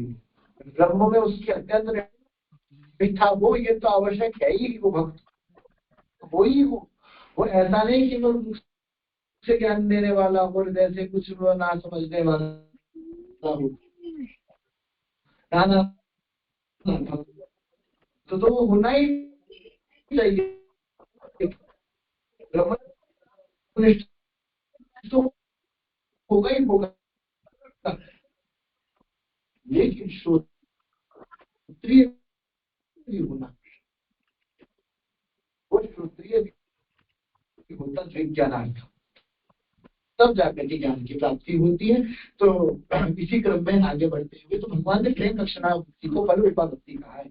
जब आपकी भक्ति में प्रेम और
उसके उपरांत सत्धर्म में रुचि होने से धीरे धीरे भगवान श्री कृष्ण में रति होती है, और जब श्री कृष्ण में रति होती है तभी भक्ति प्रकट होती है। भक्ति के उदय होने के बाद जो प्रकट होता है वह है श्री प्रेम लक्षणा। भक्ति के ऊपर जो तत्व है वह प्रेम लक्षणा। इस फलरूपा भक्ति की महिमा व्यक्त करते हुए श्री संतादिक मुनिगण भी कह रहे हैं, प्रभु आपका स्वीय सत्य कीर्तनीय और सांसारिक दुखों की निवृत्ति करने वाला है। आपकी चरणों की शरण में जो कथाओं के रसिक है, जो महाभाग है, वो मोक्ष पद को भी कुछ नहीं गिनते। वो आत्यंतिक प्रसाद को मोक्ष ही माना जाएगा। लेकिन महाराज यहाँ तो वृंदावन में बैठे, गोवर्धन जी में बैठे, ब्रज रज मुकुट मस्तक लगे, मुक्ति मुक्त है जाए। तो यहाँ तो मुक्ति के विषय में बड़े बड़े लोग एक ही बात कह करके विश्राम लगा देते हैं, ब्रज रज मस्तक लगे, मुक्ति मुक्त है जाए। कहे भी क्यों ना, हमने बड़ों से सीखा, बड़ों से सुना, यहाँ जो बैठे हैं उन सब से सीखा है, उनसे सुना है, वे ही बड़े हैं। तो जब भागवत जी के लक्षण बताते हो तो 9वां लक्षण तो मुक्ति को बताते हो, 10वां आश्रय को बताते हो। अर्थ सर्गो भसर्ग धार्मिक पोषण होता है, मनवंतरे शनु कथा निरोधो मुक्ति आश्रय। तो भागवत जी का भी अंतिम लक्षण तो मुक्ति होना चाहिए था, वो तो 9वां लक्षण कर दिया, अंतिम लक्षण आश्रय। तो ये बड़ी लीला है। तो मुक्ति जो उस मोक्ष पद को भी कुछ नहीं गिनते, उस मोक्ष पद को भी भगवत भक्तों के लिए मोक्ष पद भी ग्राह्य नहीं है। महाराज भक्ति के 2 प्रकार यहाँ वर्णित हो जाते हैं, एक विहिता भक्ति और एक अविहिता भक्ति। एक विहिता भक्ति और एक अविहिता भक्ति। अविहिता भक्ति तो जग प्रसिद्ध है ही, 4 प्रकार की है, जो विहित नहीं है यानी बताई नहीं गई है। तो 4 प्रकार की, कामजा, स्नेहजा, द्वेषजा और भयजा। कोई काम क्रोध से वशीभूत होकर, काम इत्यादि से वशीभूत होकर के भक्ति कर रहा है, कामजा। कोई द्वेषजा, तो गुप्त कामान भयात कंस, ये सब अविहिता भक्ति में आएंगे। अविहिता कामजा, द्वेषजा, भयजा। कंस को रात को भी कुछ काला काला देख रहे तो कृष्ण दिखाई दे रहे, तो वो क्या भयजा, कामजा, द्वेषजा, भयजा और स्नेहजा। माता यशोदा देवकी इत्यादि में स्नेह है, तो स्नेहजा भक्ति है। तो ये कामजा, द्वेषजा, भयजा, स्नेहजा, ये अविहिता भक्ति के 4 भाग बताए गए हैं। विहिता भक्ति के 2 भाग हैं, साधन रूपा और फल रूपा। 2 तरह की भक्ति विहिता हो जाएगी। श्रवण कीर्तन आदि साधन जन्य भक्ति कहलाती है। श्रवण कीर्तन विष्णु स्मरण पाद सेवन इत्यादि के माध्यम से जो भक्ति है वो कहलाएगी साधन रूपा। और अन्य प्रकार से इसके विलोमार्थ कर दिया जाए तो भक्ति योग के माध्यम से आगे बढ़ने को कहलाएगी वो फल रूपा। तो 2 प्रकार की भक्तियों का यहाँ वर्णन आया है। उपासनीय नित्रांत नहीं सदा जन सामान्य को भक्ति में अधिकार भगवान दे देते हैं। साधारण अधिकारी द्वारा किए जाने वाले भक्तियों का क्रम इस प्रकार है। अब साधारण व्यक्ति भी तो कुछ भक्ति करेगा, एक साधारण भक्ति का प्रकार भी होना चाहिए जन सामान्य के लिए। किस प्रकार से साधारण भक्ति करे, तो वो श्री हरि के स्वरूप का ध्यान करे, गुण कर्म आदि का निरंतर परिशीलन करे, उनके लीला चरित्रों का भागवत इत्यादि के माध्यम से श्रवण करे, सेवाराधन हेतु आवश्यक वस्त्र अलंकार, भगवान के पुष्प राग की सामग्री, भगवान के चंदन धूप दीप फूल फल नैवेद्य आदि का वो प्रबंधन करे, उनके स्वरूप गुण आदि का वो चिंतन करे, और शास्त्र का जहाँ पे भगवान श्री कृष्ण ही परत्व हैं ऐसे शास्त्रों का स्वाध्याय अभ्यास करे, पुरुषार्थ चतुष्टय का ज्ञान प्राप्त करे, अनंत शक्ति युक्त भगवान माधव के दिव्य विग्रह जिनके निरतिशय अद्भुत लावण्य में सौंदर्य माधुर्य सौकुमार आदि कितने अनंत गुण भगवान में हैं, उन गुणों की लीलाओं का ध्यान करे, उन गुणों का चिंतन करे, उन गुणों का ध्यान करे, भगवान के मंदिर में जाए, तीर्थ यात्रा भी करे, क्षेत्र आदि में जाए, श्री हरि के स्वरूप गुणादि का अनुसंधान करता रहे, तीर्थ यात्रा आदि में जाकर के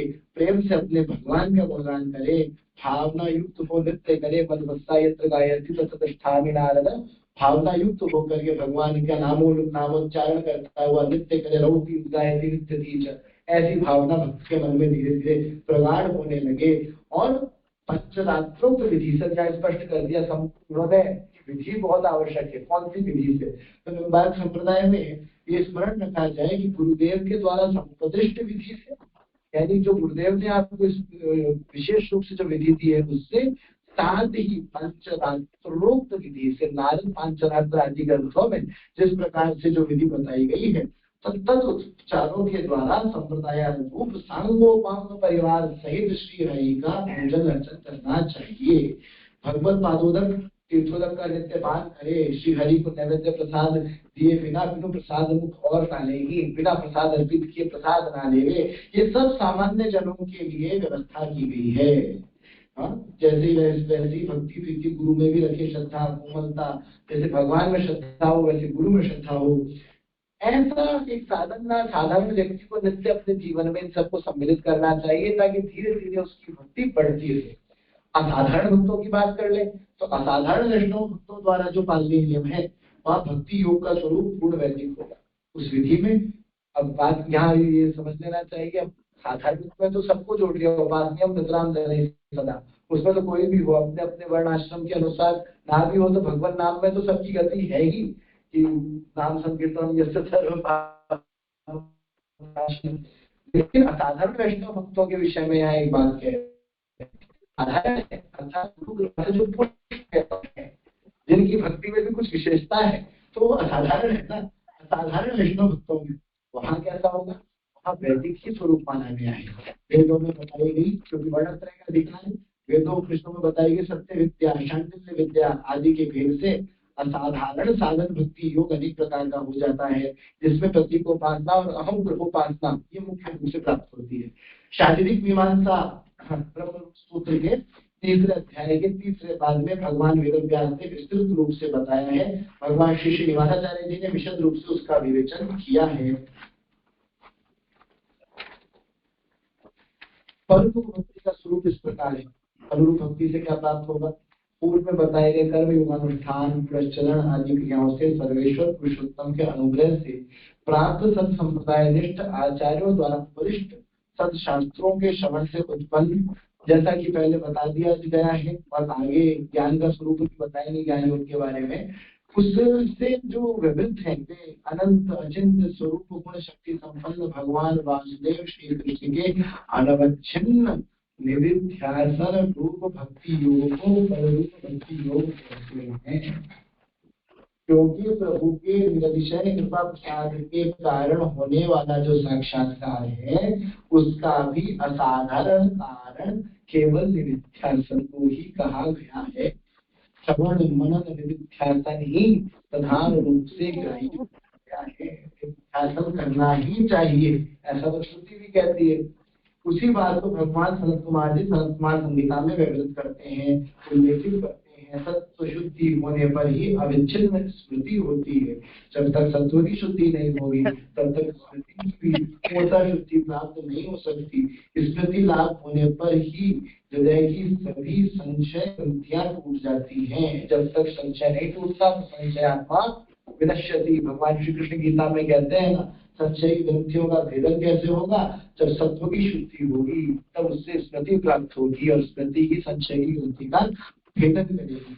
इसलिए विशुद्ध बुद्धि से युक्त पुरुष को अपने अविचल स्थिति से मन को रोक करके, मन है मनुष्याना, मन को रोक करके शब्द स्पर्श रूप रस गंध रूप विषयों का त्याग कर लेना चाहिए। और धीरे धीरे वह जीव त्याग कर ही लेता है। उन विषयों से श्रोत्र त्वच चक्षु रसना घ्राण इन विषयों को धीरे धीरे पृथक करने का अभ्यास करना चाहिए। और ऐसा करने पर धीरे धीरे राग द्वेष की भावना नष्ट होती है।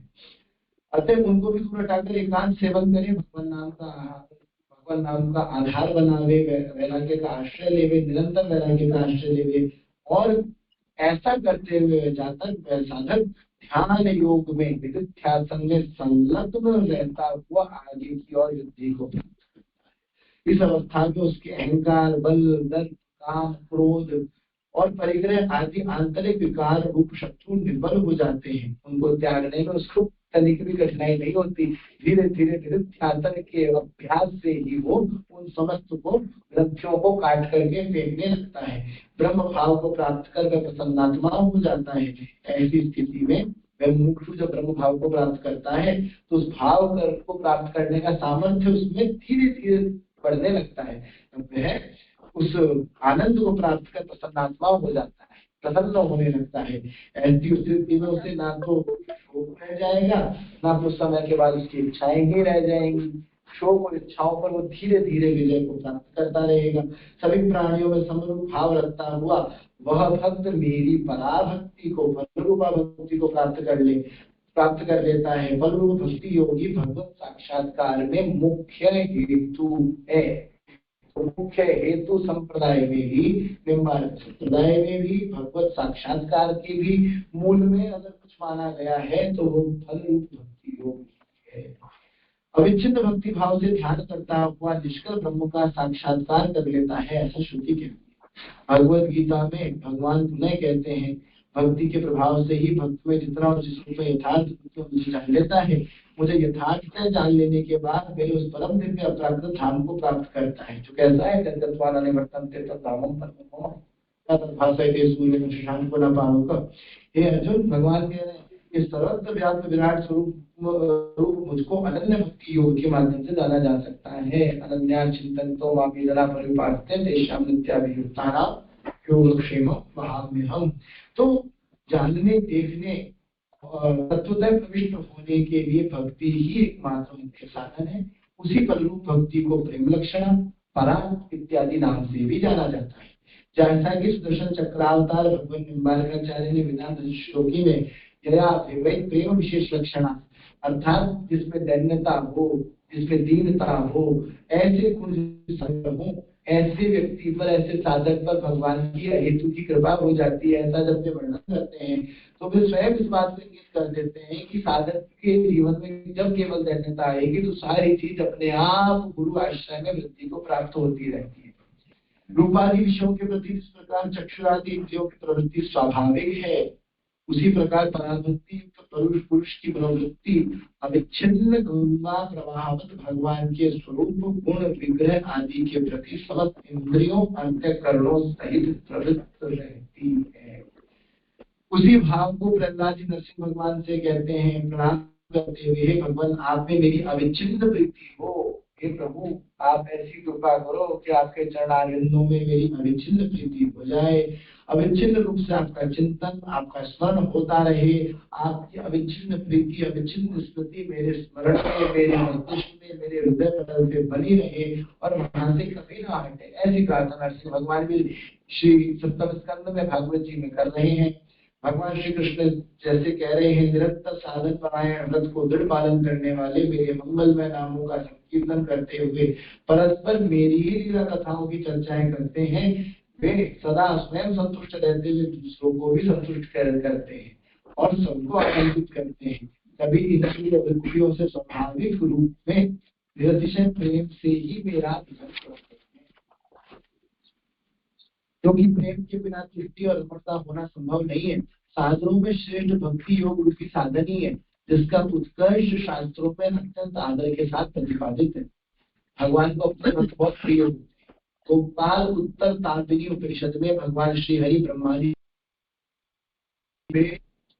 पुत्र पौत्रों सहित आप प्रिय हैं, जैसे रुद्र गणों सहित भगवान शिव मुझे प्रिय हैं, जैसे भगवती लक्ष्मी मेरी परम प्रिय सी है, उन सबसे अधिक मुझे कौन प्रिय हैं? उन सबसे अधिक मुझे मेरे भक्त प्रिय हैं। कौन से भक्त प्रिय हैं? अनन्य भक्त प्रिय हैं। और अनन्यता कब होगी? जब उसके अंदर एक तो कृपा से धन्यादि प्रदायते हो, यया भवेत् विशेष लक्षणा हो, और इन मार्गों के द्वारा, फल रूपा मार्ग के द्वारा, साधन रूपा मार्ग के द्वारा वो अपनी भक्ति में उत्तरोत्तर वृद्धि को प्राप्त करता हो।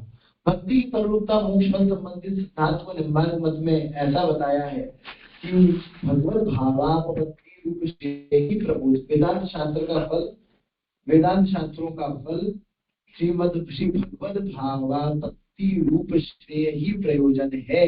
केवल भगवान की भावना ही एकमात्र श्रेय प्रयोजित है, एक ही प्रयोजन है, जहाँ पर पुनर्जन्मादि की स्थिति ना हो और भगवत भाव को प्राप्त कर ले। इसी को मोक्ष का है। भगवान ने भगवत भाव को प्राप्त करना ही मोक्ष प्राप्त करना है। जगत कारण परमात्मा में स्थित होने वाले की मुक्ति बतलाई गई है। जगत कारण परमात्मा में स्थित होने वाले की मुक्ति बतलाई गई है, लेकिन भगवत भाव को प्राप्त करने वाला मोक्ष का अधिकारी बताया गया, श्री भगवत कृपा का फल मोक्ष स्वरूप सर्व कर्म संसार भाव पूर्वक समस्त निशेष विद्या विवृत्ति आत्मक परिपूर्ण आत्म भावी ब्रह्म स्वरूपादि विषयक अनुभूति संतति रूप मुक्ति है। वही भगवत भावापत्ति सायुज्य साम्यादि शब्दों से कही गई है। इसी बात को श्रुति कहती है, पररूप को प्राप्त कर जीव स्वरूप से संपन्न होता है। जीव पररूप को प्राप्त कर स्वस्वरूप से है। विष्णु पुराण में पाराशर जी भी कहते हैं, निर्तादिशया यादव सुभावेक लक्षणम भेषजम भगवत प्राप्ति एकांतात्यंतिकी मता। जिस आनंद से बढ़कर कोई सुख नहीं है, ऐसे स्वरूप वाली भगवत प्राप्ति ही संसार के दुख की निवृत्ति करने के लिए महाऔषधि है। संचित और क्रियमान के सिवा दूसरे प्रारब्ध शुभ और अशुभ कर्मों को तो उपभोग के द्वारा भी क्षीण करके वह विद्वान ज्ञानी परमात्मा को प्राप्त कर लेता है।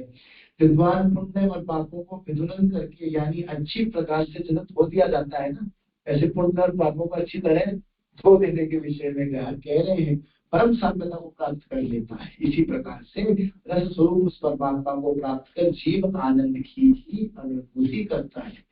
अब यहाँ पर विशेष बात है, जीव और ब्रह्म का स्वरूप से भेद है। अगर ऐसा नहीं होता, भेदवादियों के लिए विशेष कहते हैं, जीव और ब्रह्म का स्वरूप से भेद अगर ऐसा नहीं होता तो गुणों में सांकर्य की आपत्ति होती। तो जीव और ब्रह्म स्वरूप से भेद लेने पुरुषार्थ का प्रयोजन ब्रह्म भाव की प्राप्ति करना है। जिस प्रकार से राजा के सेवक की भौमाट सिद्ध हो जाती है, उसी प्रकार से विद्वान व्यक्ति श्रुतियों के द्वारा बताए गए स्वरूप को प्राप्त करके ब्रह्म भाव को प्राप्त कर लेते हैं। ये निम्बार्क का मत है। गीता में स्वयं श्री भगवान ने कहा, अर्जुन जो व्यक्ति मुझे प्राप्त कर लेता है, निवर्तन थे, उसका फिर पुनर्जन्म नहीं होता। परमात्मा का साक्षात्कार करने से, ईश्वर सर्वेश्वर का साक्षात्कार करने से अज्ञान रूपी आवरण नष्ट हो जाता है। जैसे घड़े में रखे हुए दीपक से घड़े के अंदर का अंधकार दूर हो जाता है, जो ज्ञान, इसी प्रकार जब कोई अज्ञान रूपी आवरण को नष्ट करे तो उसको परमात्मा का अनुभव करना चाहिए। परमात्मा का अनुभव करने वाला व्यक्ति धीरे धीरे ज्ञान रूपी आवरण को दूर कर ही लेगा। इस सिद्धांत सेतुका में सुंदर भट्टपाल कहते हैं कि भगवान की इच्छा से ही भगवत प्राप्ति होती है। जब तक भगवान इच्छा ना करे तब तक भगवत प्राप्ति होना संभव नहीं है। उसी को भगवत भाव की प्राप्ति कहा गया है। भगवत प्राप्ति को मोक्ष का लक्षण कहा है। सांसारिक रोग की औषधि केवल एक है, भव रोग की औषधि केवल भगवत प्राप्ति में विहित है। अतिशय आह्लाद होने पर सारा रोग ही दूर हो जाता है। कालादि से परिच्छेद एवं व्यभिचारशीलता को दिखलाते हुए आचार्य चरण कहते हैं कि एकांत अत्यंत की, एकांत का तात्पर्य है कि केवल भगवत विषय भाव की प्राप्ति, अन्य कुछ नहीं। एकांत शब्द यहाँ पर क्यों उपयोग में लिया गया है? केवल भगवत विषय पाठ के विषय में, केवल भगवत विषय भाव की प्राप्ति हो, इस विषय में एकांत शब्द लिया जाता है। इसलिए आत्यंतिकी का निश्चय अर्थात ज्ञान अथवा भगवत प्राप्ति के बिना अतिशय सुख की प्राप्ति नहीं हो सकती। अब जब भगवान कृपा साधते हैं, अगर भगवान की कृपा हो गई तो भगवान का साक्षात्कार हो गया, तो ऐसे हो जाने से जीव सभी प्राकृत बंधनों से मुक्त होने लगता है। उसकी जो प्राकृत जितनी भी उसके कर्म बंधन है, जितने प्रकृति प्रदत्त बंधन है, उनसे उसको मुक्ति मिलने लगती है। क्योंकि शरीर तो भूत पंच महाभूत इंद्रियों का समूह, चेतन के भोग का आयतन है। उस विषय की जानकारी रखने वाला जीव, किसके विषय की? सर्वेश्वर के विषय की जानकारी रखने वाला जीव धीरे धीरे सत्व को और ममत्व, सत्व को भी और ममत्व को भी, दोनों के भाव को विनष्ट कर देता है। तभी विशुद्धात्मा वाला वह जीव स्वाभाविक भगवत संबंध का साक्षात्कार धीरे धीरे अनुभव करने लगता है और धीरे धीरे उसे भगवान की विषय की अनुभूति, स्थिति और भगवत प्राप्ति क्रमशः होती है। और भी सभी प्रकार के कर्मों का ध्वंसा भाव पूर्वक संपूर्ण अविद्या की निवृत्ति हो जाने से परब्रह्म श्री पुरुषोत्तम स्वरूप श्री सर्वेश्वर गुणादि विषय का अनुभूति होने से ही भगवान की प्राप्ति होती है। इसी को आत्यंतिकी मुक्ति कही थी। सालोक्य, सृष्ट सामिप्य, सारूप्य मुक्ति का अंतर्भाव इसी आत्यंतिकी मुक्ति में ही माना गया है। इस प्रकार निम्बार्क संप्रदाय में सर्वेश्वर श्री कृष्ण की युगल उपासना वैदिक भी निहित है, पौराणिक भी निहित है और आगमिक भी निहित, तीनों प्रकार से निहित है। पूर्वाचार्यों ने साधक रूप में पंचकालिक उपासना का विधान बताया है कि उपासना पंचकालिक होनी चाहिए। अब पंचकालिक कैसी हो? ये पंच संस्कारों के सहित ही पूर्ण होनी चाहिए। पंचकाल के 5 अंग है। पहला है अभिगमन। अभिगमन कहते हैं प्रातः काल उठो, जल्दी उठो। हरिव्यास देव जी महाराज ने कहा प्रातः काल ही उठ के धार सखी को भाव, जाए मिले निज रूप सो, या को यही उपाव। अब हरिव्यास देव जी जब कहते हैं तो लोग बोलते हैं कि ये तो रसिक परंपरा वाले लोग हैं। महावाणी जी आगे यह भी कहती है विधि निषेध की जैसे सबको त्यागी रहे निष्कर्म, लेकिन नहीं महाराज, वहां पर भी समय का विशेष ध्यान देने को कहा है कि नहीं, प्रातः काल ही उठ के धार सखी को भाव। ऐसा तो नहीं है कि जब बल दिया तब उठ करके धार सखी को भाव। तो बहुत विशेष चर्चा पर अब आगे बढ़ रहे हैं, तो वहां पर भी उन्होंने सिद्धांत का स्थापन किया है। तो अभिगमन, प्रातःकाल उठना, स्नान आदि से शुद्धि करना, शौचाचार इत्यादि से निवृत्त होना, फिर भगवान मंदिर में जाना, भगवान के मंदिर में उनके समक्ष जाने के लिए प्रस्थान करना, अपने हाथ से मंदिर परिसर का मार्जन करना, वहां पर उपस्थित जो वस्तुएं हैं उनको साफ करना, भगवान की नैवेद्य सामग्री की व्यवस्था, सुबह सुबह भगवान के मंदिर में जाना, मंगल आरती इत्यादि के दर्शन करना और प्रेम से शांत भाव से बैठ करके भगवान नाम का जाप करना, ये कहलाता है अभिगमन। जब जीव भगवान की तरफ जाने को उद्यत होता है, सुबह सुबह उठ करके उनकी तरफ जा रहा है, उनसे तदाकार होने की, ग्रुप होने का प्रयास कर रहा है। उपादान सेवा है, भगवत सेवा को अच्छा बस 2 ही लिखी पेज बचा और एक बार पूर्ण कर दें। 10 मिनट में पूर्ण कर देंगे। तो अभिगमन इसी प्रकार उपादान सेवा के लिए जब भगवान की आवश्यक सामग्रियों को संग्रह करें, पुष्प, तुलसी, चंदन आदि का चयन करें, नैवेद्य सामग्री की व्यवस्था करें, भगवान के लिए द्रव्य इत्यादि का संचयन करें, पूजा उपकरण इत्यादि जो है उनकी व्यवस्था करें, उपादान कहा गया है। इत्या विधिवत षोडशोपचार पूजा, भगवान की आरती, स्तुति, पाठ, परिक्रमा, प्रणाम इत्यादि को इत्या कहा गया है। स्वाध्याय वैष्णव शास्त्र व अध्ययन हो, लीला कथा श्रवण हो, भगवान शास्त्र की सेवा चलते है, सत्संग चलता रहे, ये सब कहा गया स्वाध्याय। और अंत में कहा गया योग, अपने मानसी सेवा, क्योंकि यहाँ पर अंततोगत्वा योग की बात सर्वत्र आ ही जाती है। निम्बार्क संप्रदाय में बार बार भगवान की मानसी सेवा को प्रबल रूप से दृढ़वती कहा है कि धीरे धीरे प्रयास ये करना चाहिए कि बाह्य सेवा से मानसी सेवा की तरफ प्रस्थान हो, बाहर से अंदर की तरफ ध्यान हो, मानसी सेवा युगल स्वरूप का ध्यान होता रहे, नित्य अष्टयाम सेवा का स्मरण होता रहे, क्योंकि भाव जगत में भी एक प्रधानता होती है। रस सिद्धांत का मूल तो भाव जगत है, और भाव जगत का मूल क्या है? भाव वृंदावन। भाव वृंदावन का मूल है मोहन महल श्री निकुंज, और श्री निकुंज के अंदर भी है भाव निकुंज। तो निकुंज उपासना में भी मूल रूप से योग की बात है। जब दो चीजें जुड़ती है उसको योग कहते हैं। तो भाव सिद्धांत से जुड़ना, भाव जगत से जुड़ते रहना और भाव जगत में उत्कृष्ट वृद्धि को प्राप्त करना, यह योग कहलाता है। इसी प्रकार हमारे यहाँ वैष्णवों की परंपरा रही, तो वैराग्य युक्त आचार्य को, वैराग्यवान होना चाहिए आचार्य को। वैराग्य युक्त आचार्य की शरण में जाने पर सबसे पहले वो जीव जब शरण में आता है तो उसमें पंच संस्कार की छाप देने का विधान है। 5 प्रकार के संस्कार होते हैं, ताप, पुण्य, नाम, मंत्र और याग। शंख चक्र की ताप धारण करना, यहाँ पे ब्रज क्षेत्र में तो शीतल ताप देते हैं, द्वारका इत्यादि में जब जाते हैं तो वहां पर तत्व छाप देने का विधान है। पुण्य, 12 पुण्यों के साथ में उर्दू पुण्य लगे। नाम, भगवत पर शरणागति पर नाम जो गुरुदेव देते हैं। मंत्र, जो कि 18 मंत्रों व्यास को लोग पावनम या 18 अक्षरों का मंत्र व्यवहार में है।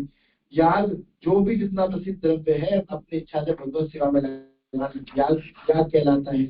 तो इसी क्रम में मानसी उपासना की अगर हम बात करें, इसको कहकर के हम बस विराम की तरफ बढ़ेंगे अपनी बात को संक्षेप में करके, क्योंकि जब मानसी सेवा की बात करते हैं तो ब्रह्म सूत्र में भागवत की व्याख्या करते हुए आचार्य चरण कह रहे हैं, मनो ब्रह्मेत उपासीते चतुष्पाद ब्रह्म पाद इत्यादि पाद उपदेशात्।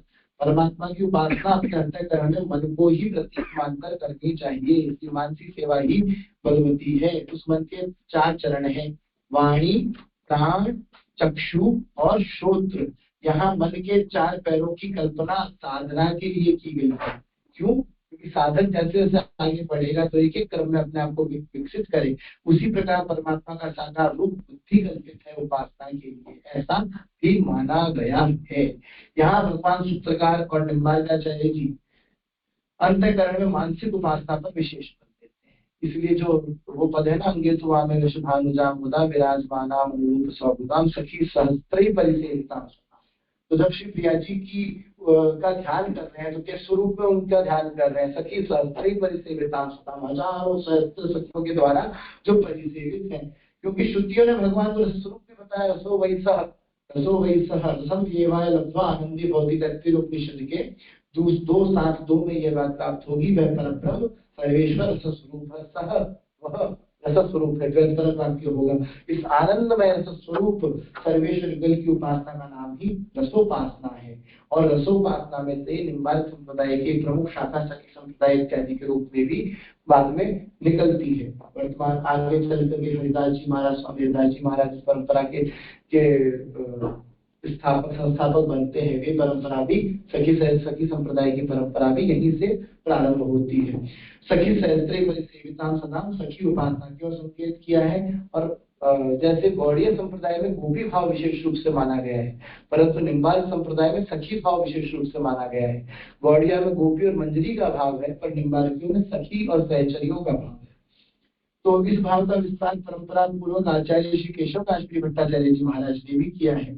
और रसिक राजेश्वर हरिव्यास देव जी का महावाणी ग्रंथ, श्री भट्टदेव जी अरवल शतक ग्रंथ बहुत प्रसिद्ध ही है। जैसा कि कहा है, विधि निषेध की जय धर्म तिनको त्यागी रहित निष्कर्म। इसका समझने के लिए भगवत गीता में भगवान के वचन एवं उन पर पूर्वाचार्य आचार्य श्री केशव काश्मीरी भट्टाचार्य जी की तत्व प्रकाशिका टीका का अध्ययन करना चाहिए। अब ये जो आज की परंपरा चल पड़ी है, इस बात को कहकर हम विराम की ओर चलेंगे। ये जो आज की परंपरा चल पड़ी है, हो सकता है कुछ लोगों को बुरा लगे, कुछ लोगों को अच्छा ना लगे, परंतु हमारे आचार्यों ने जिस विषय का उल्लेख किया है, अगर हम उल्लेख करेंगे तो इस बात का भी उल्लेख करेंगे। हमारे यहाँ सखी भाव को हृदय में धारण करने के विषय में आचार्य चरण कहते हैं, ना कि सबके सामने प्रकट जगत में धारण करने के लिए आचार्य चरण ने कहा है। आज एक प्रसंग चल गया जहाँ देखो पूरे ब्रज में इंस्टाग्रामियों ने रील बनाने वालों ने सब जगह गाने डाल दिए। पहले गोपी के कपड़े लगाए, तिलक पहले गोपी के कपड़े बनाए, हाव भाव और घूमने लगे। अब आप शब्दों को पढ़िए। स्वामी श्री परशुराम देवाचार्य जी महाराज आज के 500 वर्ष पूर्व स्वामी परशुराम देव जी कह रहे हैं, और ये आज की नहीं व्यवस्था महाराज जी तब से चल रही होगी, तभी तो लिखी है। क्योंकि हरिदास देव जी ने लिखा था प्रातः काल ही उठ के, जिन्होंने निकुंज का दर्शन किया, वे कह रहे प्रात काल ही उठ के धार सखी को भाव धारण करने के लिए कहा था, लेकिन अब भाव तो नहीं, हमारा स्वांग धारण होने लगे। तो स्वांग धारण होने वाले परशुराम देवाचार्य जी महाराज बहुत जोर से अपनी बात कहते हैं, मेंधी मौली मनवसी वही मरते पढ़ सकते भाव में भी। और आज की शिव भक्ति भी 500 साल बना लिए, मेंधी मौली मनवसी भय मरते परसा तेरे भावनी भगत नाही वे भान, मन में सखी स्वरूप के तन धरे जो दास, परशुरामता दास के हृदय जुगल निवास। तो ये मन में धारण करने वाले भाव है, ना कि प्रकट जगत में धारण करने वाले भाव है। तो प्रकट जगत में तो जो स्वरूप भगवान ने अगर पुरुष का दिया है तो पुरुष के वस्त्र धारण करो, स्त्री का दिया है तो स्त्री के वस्त्र धारण करो, परंतु ऐसा ना करो कि महाराज बने तो पुरुष हो बने स्त्री घूम रहे हो। गोपी भाव महाराज हृदय के अंतरंग भाव की प्रधानता है, ना कि प्रकट जगत की प्रधानता है। तो आचार्यों ने इस पर भी चोट की है। इसी विषय में जैसा कि मुझे कहा गया समय को पूर्ण करूं, ये पत्र आपके पास में है ही। अंत में संक्षेप में 10 बिंदुओं में पूर्ण रूप से जो मैंने पूर्व में बताया है उन्हीं की मैंने पुनरावृत्ति करके 10 पॉइंट लिखे।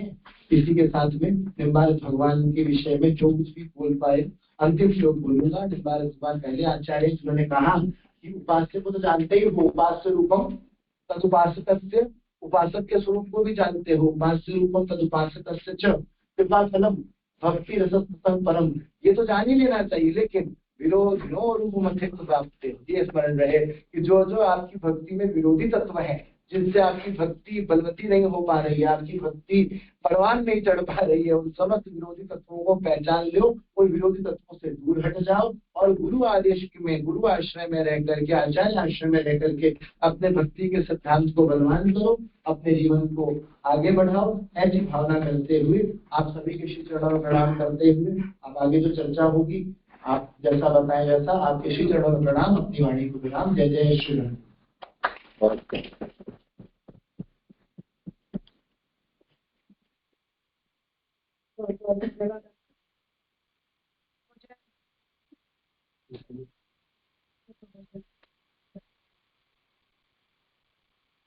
बस एक बात मुझे पूछनी थी कि मुक्ति का जो स्वरूप बताया वो मुझे स्पष्ट नहीं हो पाया कि जो स्वरूप भावापन्न होना है तो उसे हम मनोदशा में, जैसे हम निरोध कहेंगे, चित्त की योग की जैसे करेंगे, हाँ, तो वो समाधिस्थ जैसी अवस्था होती है, उस अवस्था से फिर जो जीवन मुक्ति है उसके बाद विदेह मुक्ति है। तो विदेह मुक्ति का उसमें स्वरूप भगवत सायुज्य है क्या, साधुक्यादि प्रकारों में जो तारतम्य होगा? यहाँ 2 प्रकार की परंपराएं, जैसा हमने पूर्व में कहा, पिछले कुछ वर्षों में प्रचलित हुई है। 2 प्रकार की बातें प्रचलित हुई है। मानसी सेवा को प्रमुख रूप से माना है और मानसी सेवा कहीं ना कहीं सालुक के रूप को ही वर्णित ज्यादा करती है, सायुज्य रूप में वर्णन कम होता है। अब अधिकांशतः हम लोग यहाँ देखते भी हैं कि अब ये तो प्रमाण की बात करेंगे, प्रमाण से चलेंगे। तो मूल रूप से भगवत धाम में जाने को ही मुक्ति माना गया है कि भगवत रूप में मिलने को मुक्ति माना गया है। भगवत धाम की प्राप्ति मुक्ति ऐसा जो हम मानसी आप जो कह रहे हैं तो वो भगवत एकाकार चित्तवृत्ति का होना, इसे हम जीवन मुक्ति करेंगे। और फिर वहां जाकर जो सालों के साक्षी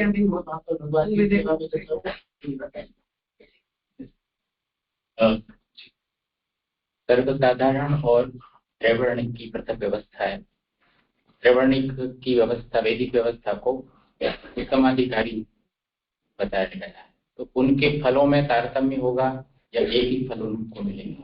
फलों में तो देखिए, सनातन धर्म जो है ना, तो आप सब बड़ों के सामने क्या कहें, कर्म चौरे नहीं है, कर्म चौरे फल चौरे, फलों में क्यों तारतम्य? वही पर उसको प्राप्त होगा, वही उसको प्राप्त होगा, तो मुक्ति की अवस्था है, ऐसा आचार्य जी ने शायद भाव स्पष्ट। क्योंकि अधिकारी उत्तम है तो उसको उत्तम फल होना चाहिए। मुक्ति में तो उत्तम और अनुत्तम दोनों होती भी, मुक्ति तो एक ही होती, मुक्ति में तो उत्तम और अनुत्तम 2 भाव।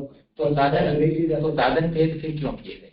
बुद्धि के प्रारब्ध के हिसाब से गुण कर्म विभाग से जब किसी को स्वरूप रूप की अलग प्राप्त होता है तो साधन में भी तो भिन्नता होगी। इसमें जो त्रैवर्णिक की भक्ति का स्वरूप स्पष्ट थोड़ा इसमें, क्योंकि आपने वैदिक प्रकार है वो, उसका स्वरूप थोड़ा स्पष्ट नहीं हुआ। देखिए, जन सामान्य के लिए तो भक्ति जन सामान्य को सुलभ है, जिस माध्यम से उसको भक्ति से वो आगे बढ़ पाए। लेकिन असाधारण का अर्थ यह है कि वो पूर्व में उसने शास्त्रों का ज्ञान लिया है, वो अन्य शास्त्रों में भी उसकी गति है, वे जानते हैं, शास्त्रों के मर्म को भी जानते हैं, और शास्त्रानुशीलन करने वाले महापुरुषों के पास रह करके उसने गायत्री इत्यादि का सर्वे ब्राह्मणा शाक्तान, सब ब्राह्मण पहले शाक्त है, ये गायत्री के उपासक पहले हैं, तो अन्य सारे प्रकल्प जो होते हैं उसके माध्यम से ऊपर उठ के आए।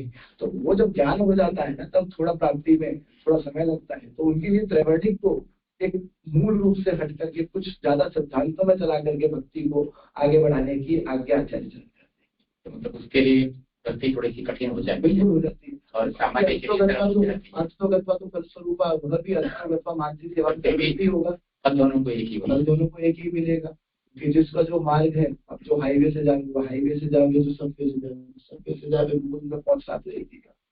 देखिए, पंचकालानुष्ठान उभय के लिए साधारण पंचकालानुष्ठान उभय के लिए, पंचकालानुष्ठान उभय के लिए। श्री वैष्णवों में केवल भक्ति योग्य नहीं है, त्रैवर्णिकों के लिए ये ब्रह्म भाव प्राप्ति और उसके बाद में भक्ति की प्राप्ति।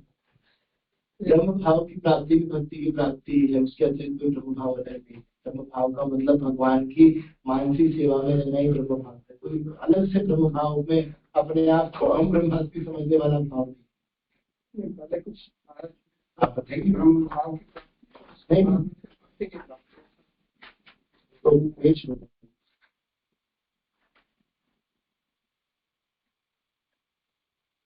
मुख्य वाले उसी में होना चाहिए।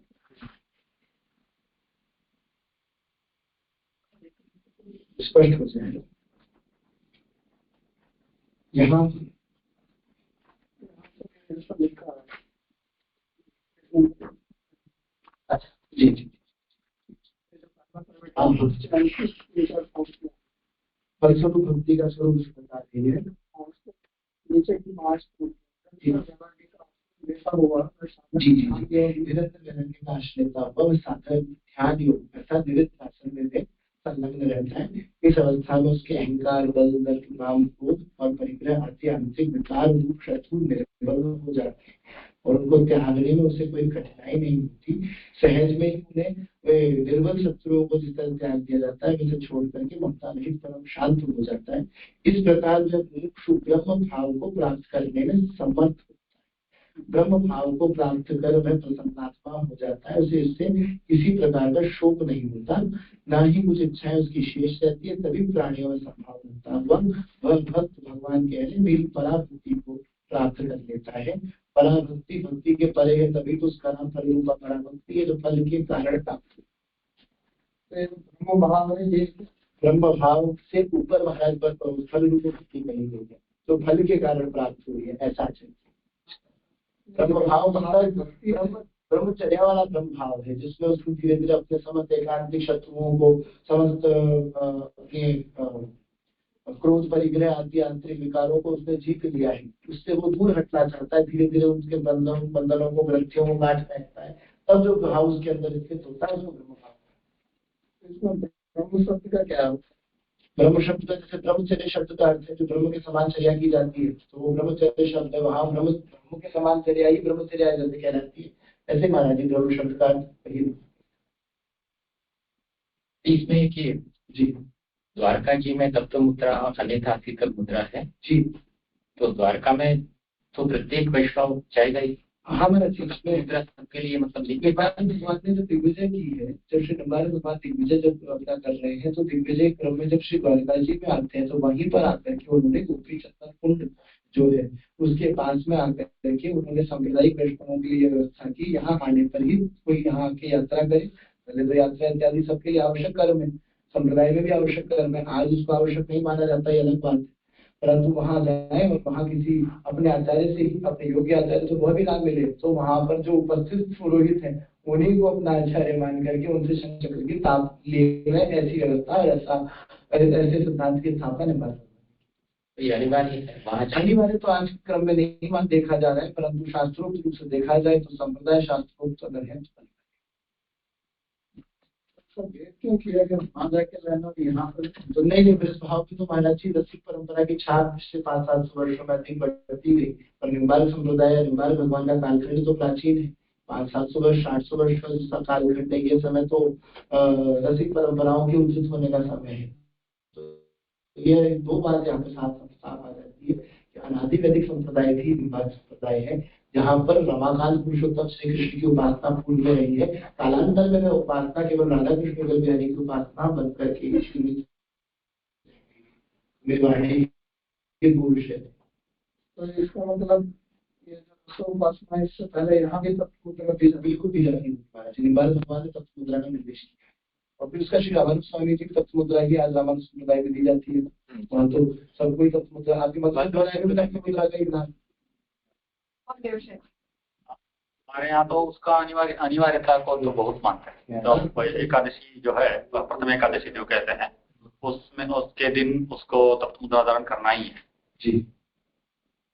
तो दो टाइम करना अनिवार्य बताया जाता है। एक तो उत्थान द्वादशी के पहले जो एकादशी होता है उसमें और जो शयनी एकादशी तो 2 दिन चातुर्मास के पहला और लास्ट प्रतिवर्ष 2 बार करना पड़ता। हाँ 2 प्रतिवर्ष। हाँ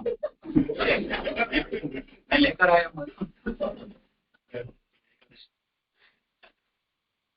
तो द्वारिका में विधान इसका प्राप्त होता है। द्वारिका में आज भी परंपरा है कि जो भी जाते हैं वहाँ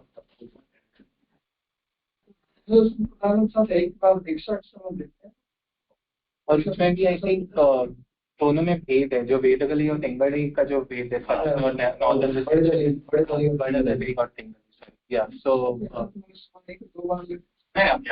विष्णु पुराण में जो उल्लेख है उसके आधार पे चातुर्मास के इत्यादि कुछ श्लोक मिलते हैं तापकुंड तथा यागर कभी तक संस्कार है इसमें तो एक ही बार का विधान प्राप्त होता है। 2 बार में विधान प्राप्त हो तो बताएं यदि सबके ध्यान की चीज होगी तो सबकी अच्छी बात। विष्णु पुराण में तो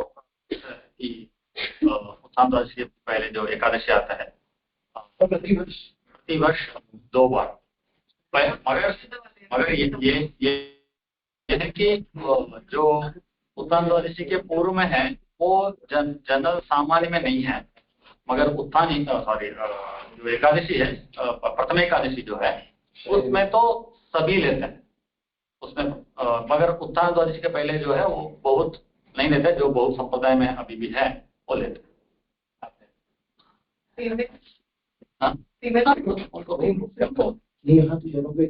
उनको भी जो है जो विवाहित है उनको यहाँ पे हाथ में दिया जाए।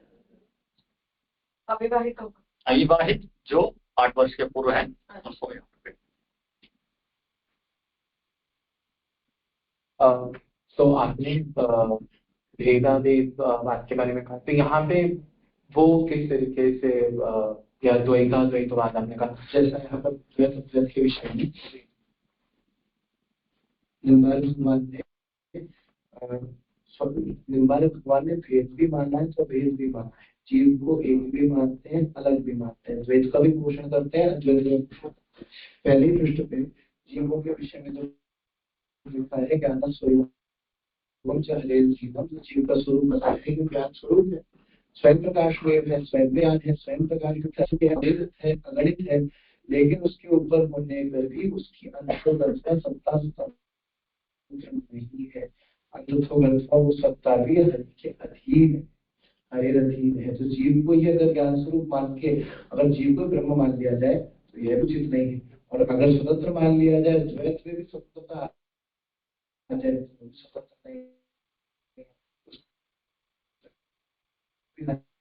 नहीं यहाँ पे अभेद का अंश कहाँ है अभेद अंश कहाँ है अभेदंश अनादि माया होने के कारण जीव ज्ञान के स्वरूप को पहचानता तो नहीं है लेकिन जीव में ज्ञान स्वरूप तो है ही ना स्वयं में प्रकाश तो उसमें है ही ज्ञान उसमें है ही ऐसा नहीं है कि उसमें कुछ ज्ञान नहीं है प्रकाश नहीं वो स्वयं स्वरूप है स्वयं ज्ञान स्वरूप है। तो ज्ञान स्वरूप होने से वो है तो इस ब्रह्म का ही स्वतंत्र अभेदः इत्यस्य अनधीनः इत्यर्थः।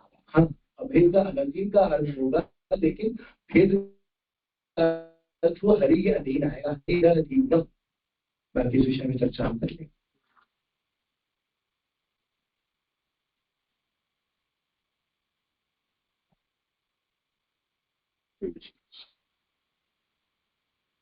अंशांशी रूप में भेद, अधीनता की बात नहीं, अंशांशी रूप के वही पूछ रहा हूँ। हाँ, अंशांशी रूप में अधीनता की बात। अंशांशी के व्यक्ति से अभेद है। हाँ।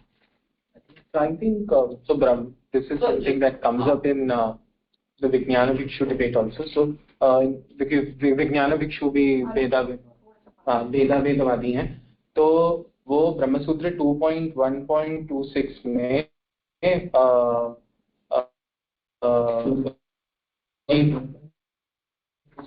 हाँ, तो उसमें निरवयव कहा गया है जीव को, हाँ निरवयव। और दूसरी जो अंडरस्टैंडिंग है वहां पे अंश कहा गया 2.3.43 में।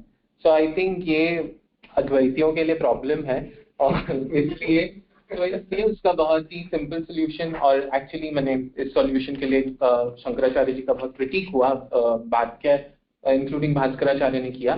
तो वो ये है कि वो कहते हैं कि अंश जो कह रहे हैं वो again it's not पारमार्थिक सत्य, it's a व्यवहारिक position that is being taken, and निरवयव is the real sort of understanding, क्योंकि अवयव और अंश देखा जाए तो वो पर्यायवाची हो सकते हैं, बट देन व्हेन विज्ञान भिक्षु कम्स इन, वो क्योंकि दो अंडरस्टैंडिंग जो हम लोगों को न्याय से आई थिंक प्राप्त होती है, again I am like getting all this from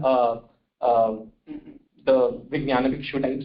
So he says that there are two understandings in Nyaya. So which one is that the Bheda would be Anyonya Bhava, and the Abheda would be Tadatya. And then वो एक फिर दूसरी understanding निकाल के लाते हैं जिसमें वो विभाग और अविभाग की बात करते हैं।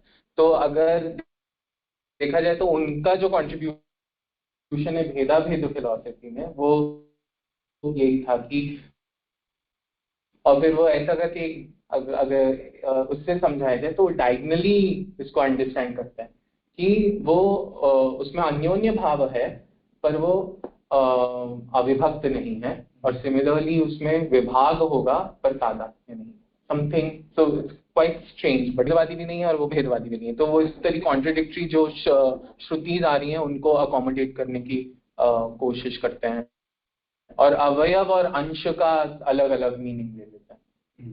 तो अभी अंशांशी भाव तो है ही, हाँ, और अंगांगी भाव भी। तो विभागिनम ब्रह्म परम्परेण्य कृष्णम कमलेक्षणम हरिम, इस भाव से भी अंशांशी भाव से। अंशांशी भाव अभी ये है तो रामानुज संप्रदाय और विभाग में क्या भेद है? विशिष्टाद्वैत का भेद है, इस विषय में भेद नहीं है, इस विषय में कोई भेद नहीं।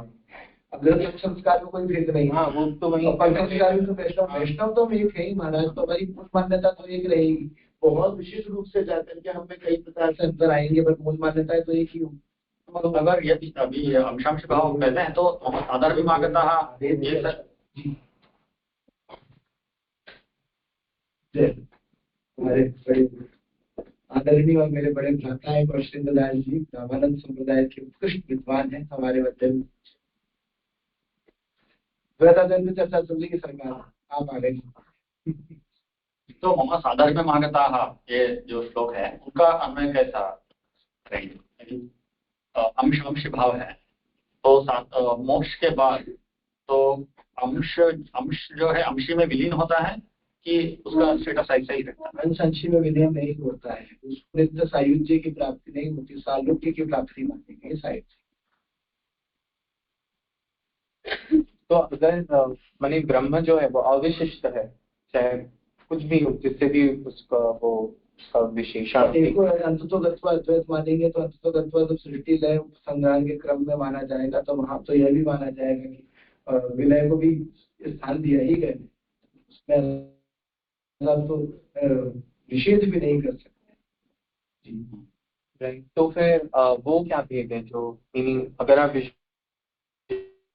विशिष्टाद्वैत नहीं मानते तो मानने की बात है। विशिष्टाद्वैत से सुनेंगे ना, अब जो विशिष्टाद्वैत पहले बोलेंगे बैठे थे तो विशिष्टाद्वैत की मुक्ति आके बैठे थे वो बोलेंगे तो सुनेंगे, तब हम उनसे प्रश्न करेंगे। में विशिष्टम से विशिष्टम तत्र भेद, there is a difference between वर्ग एंड जब वे स्पष्ट करेंगे तब इस विषय पर क्या करेंगे। हमारा जो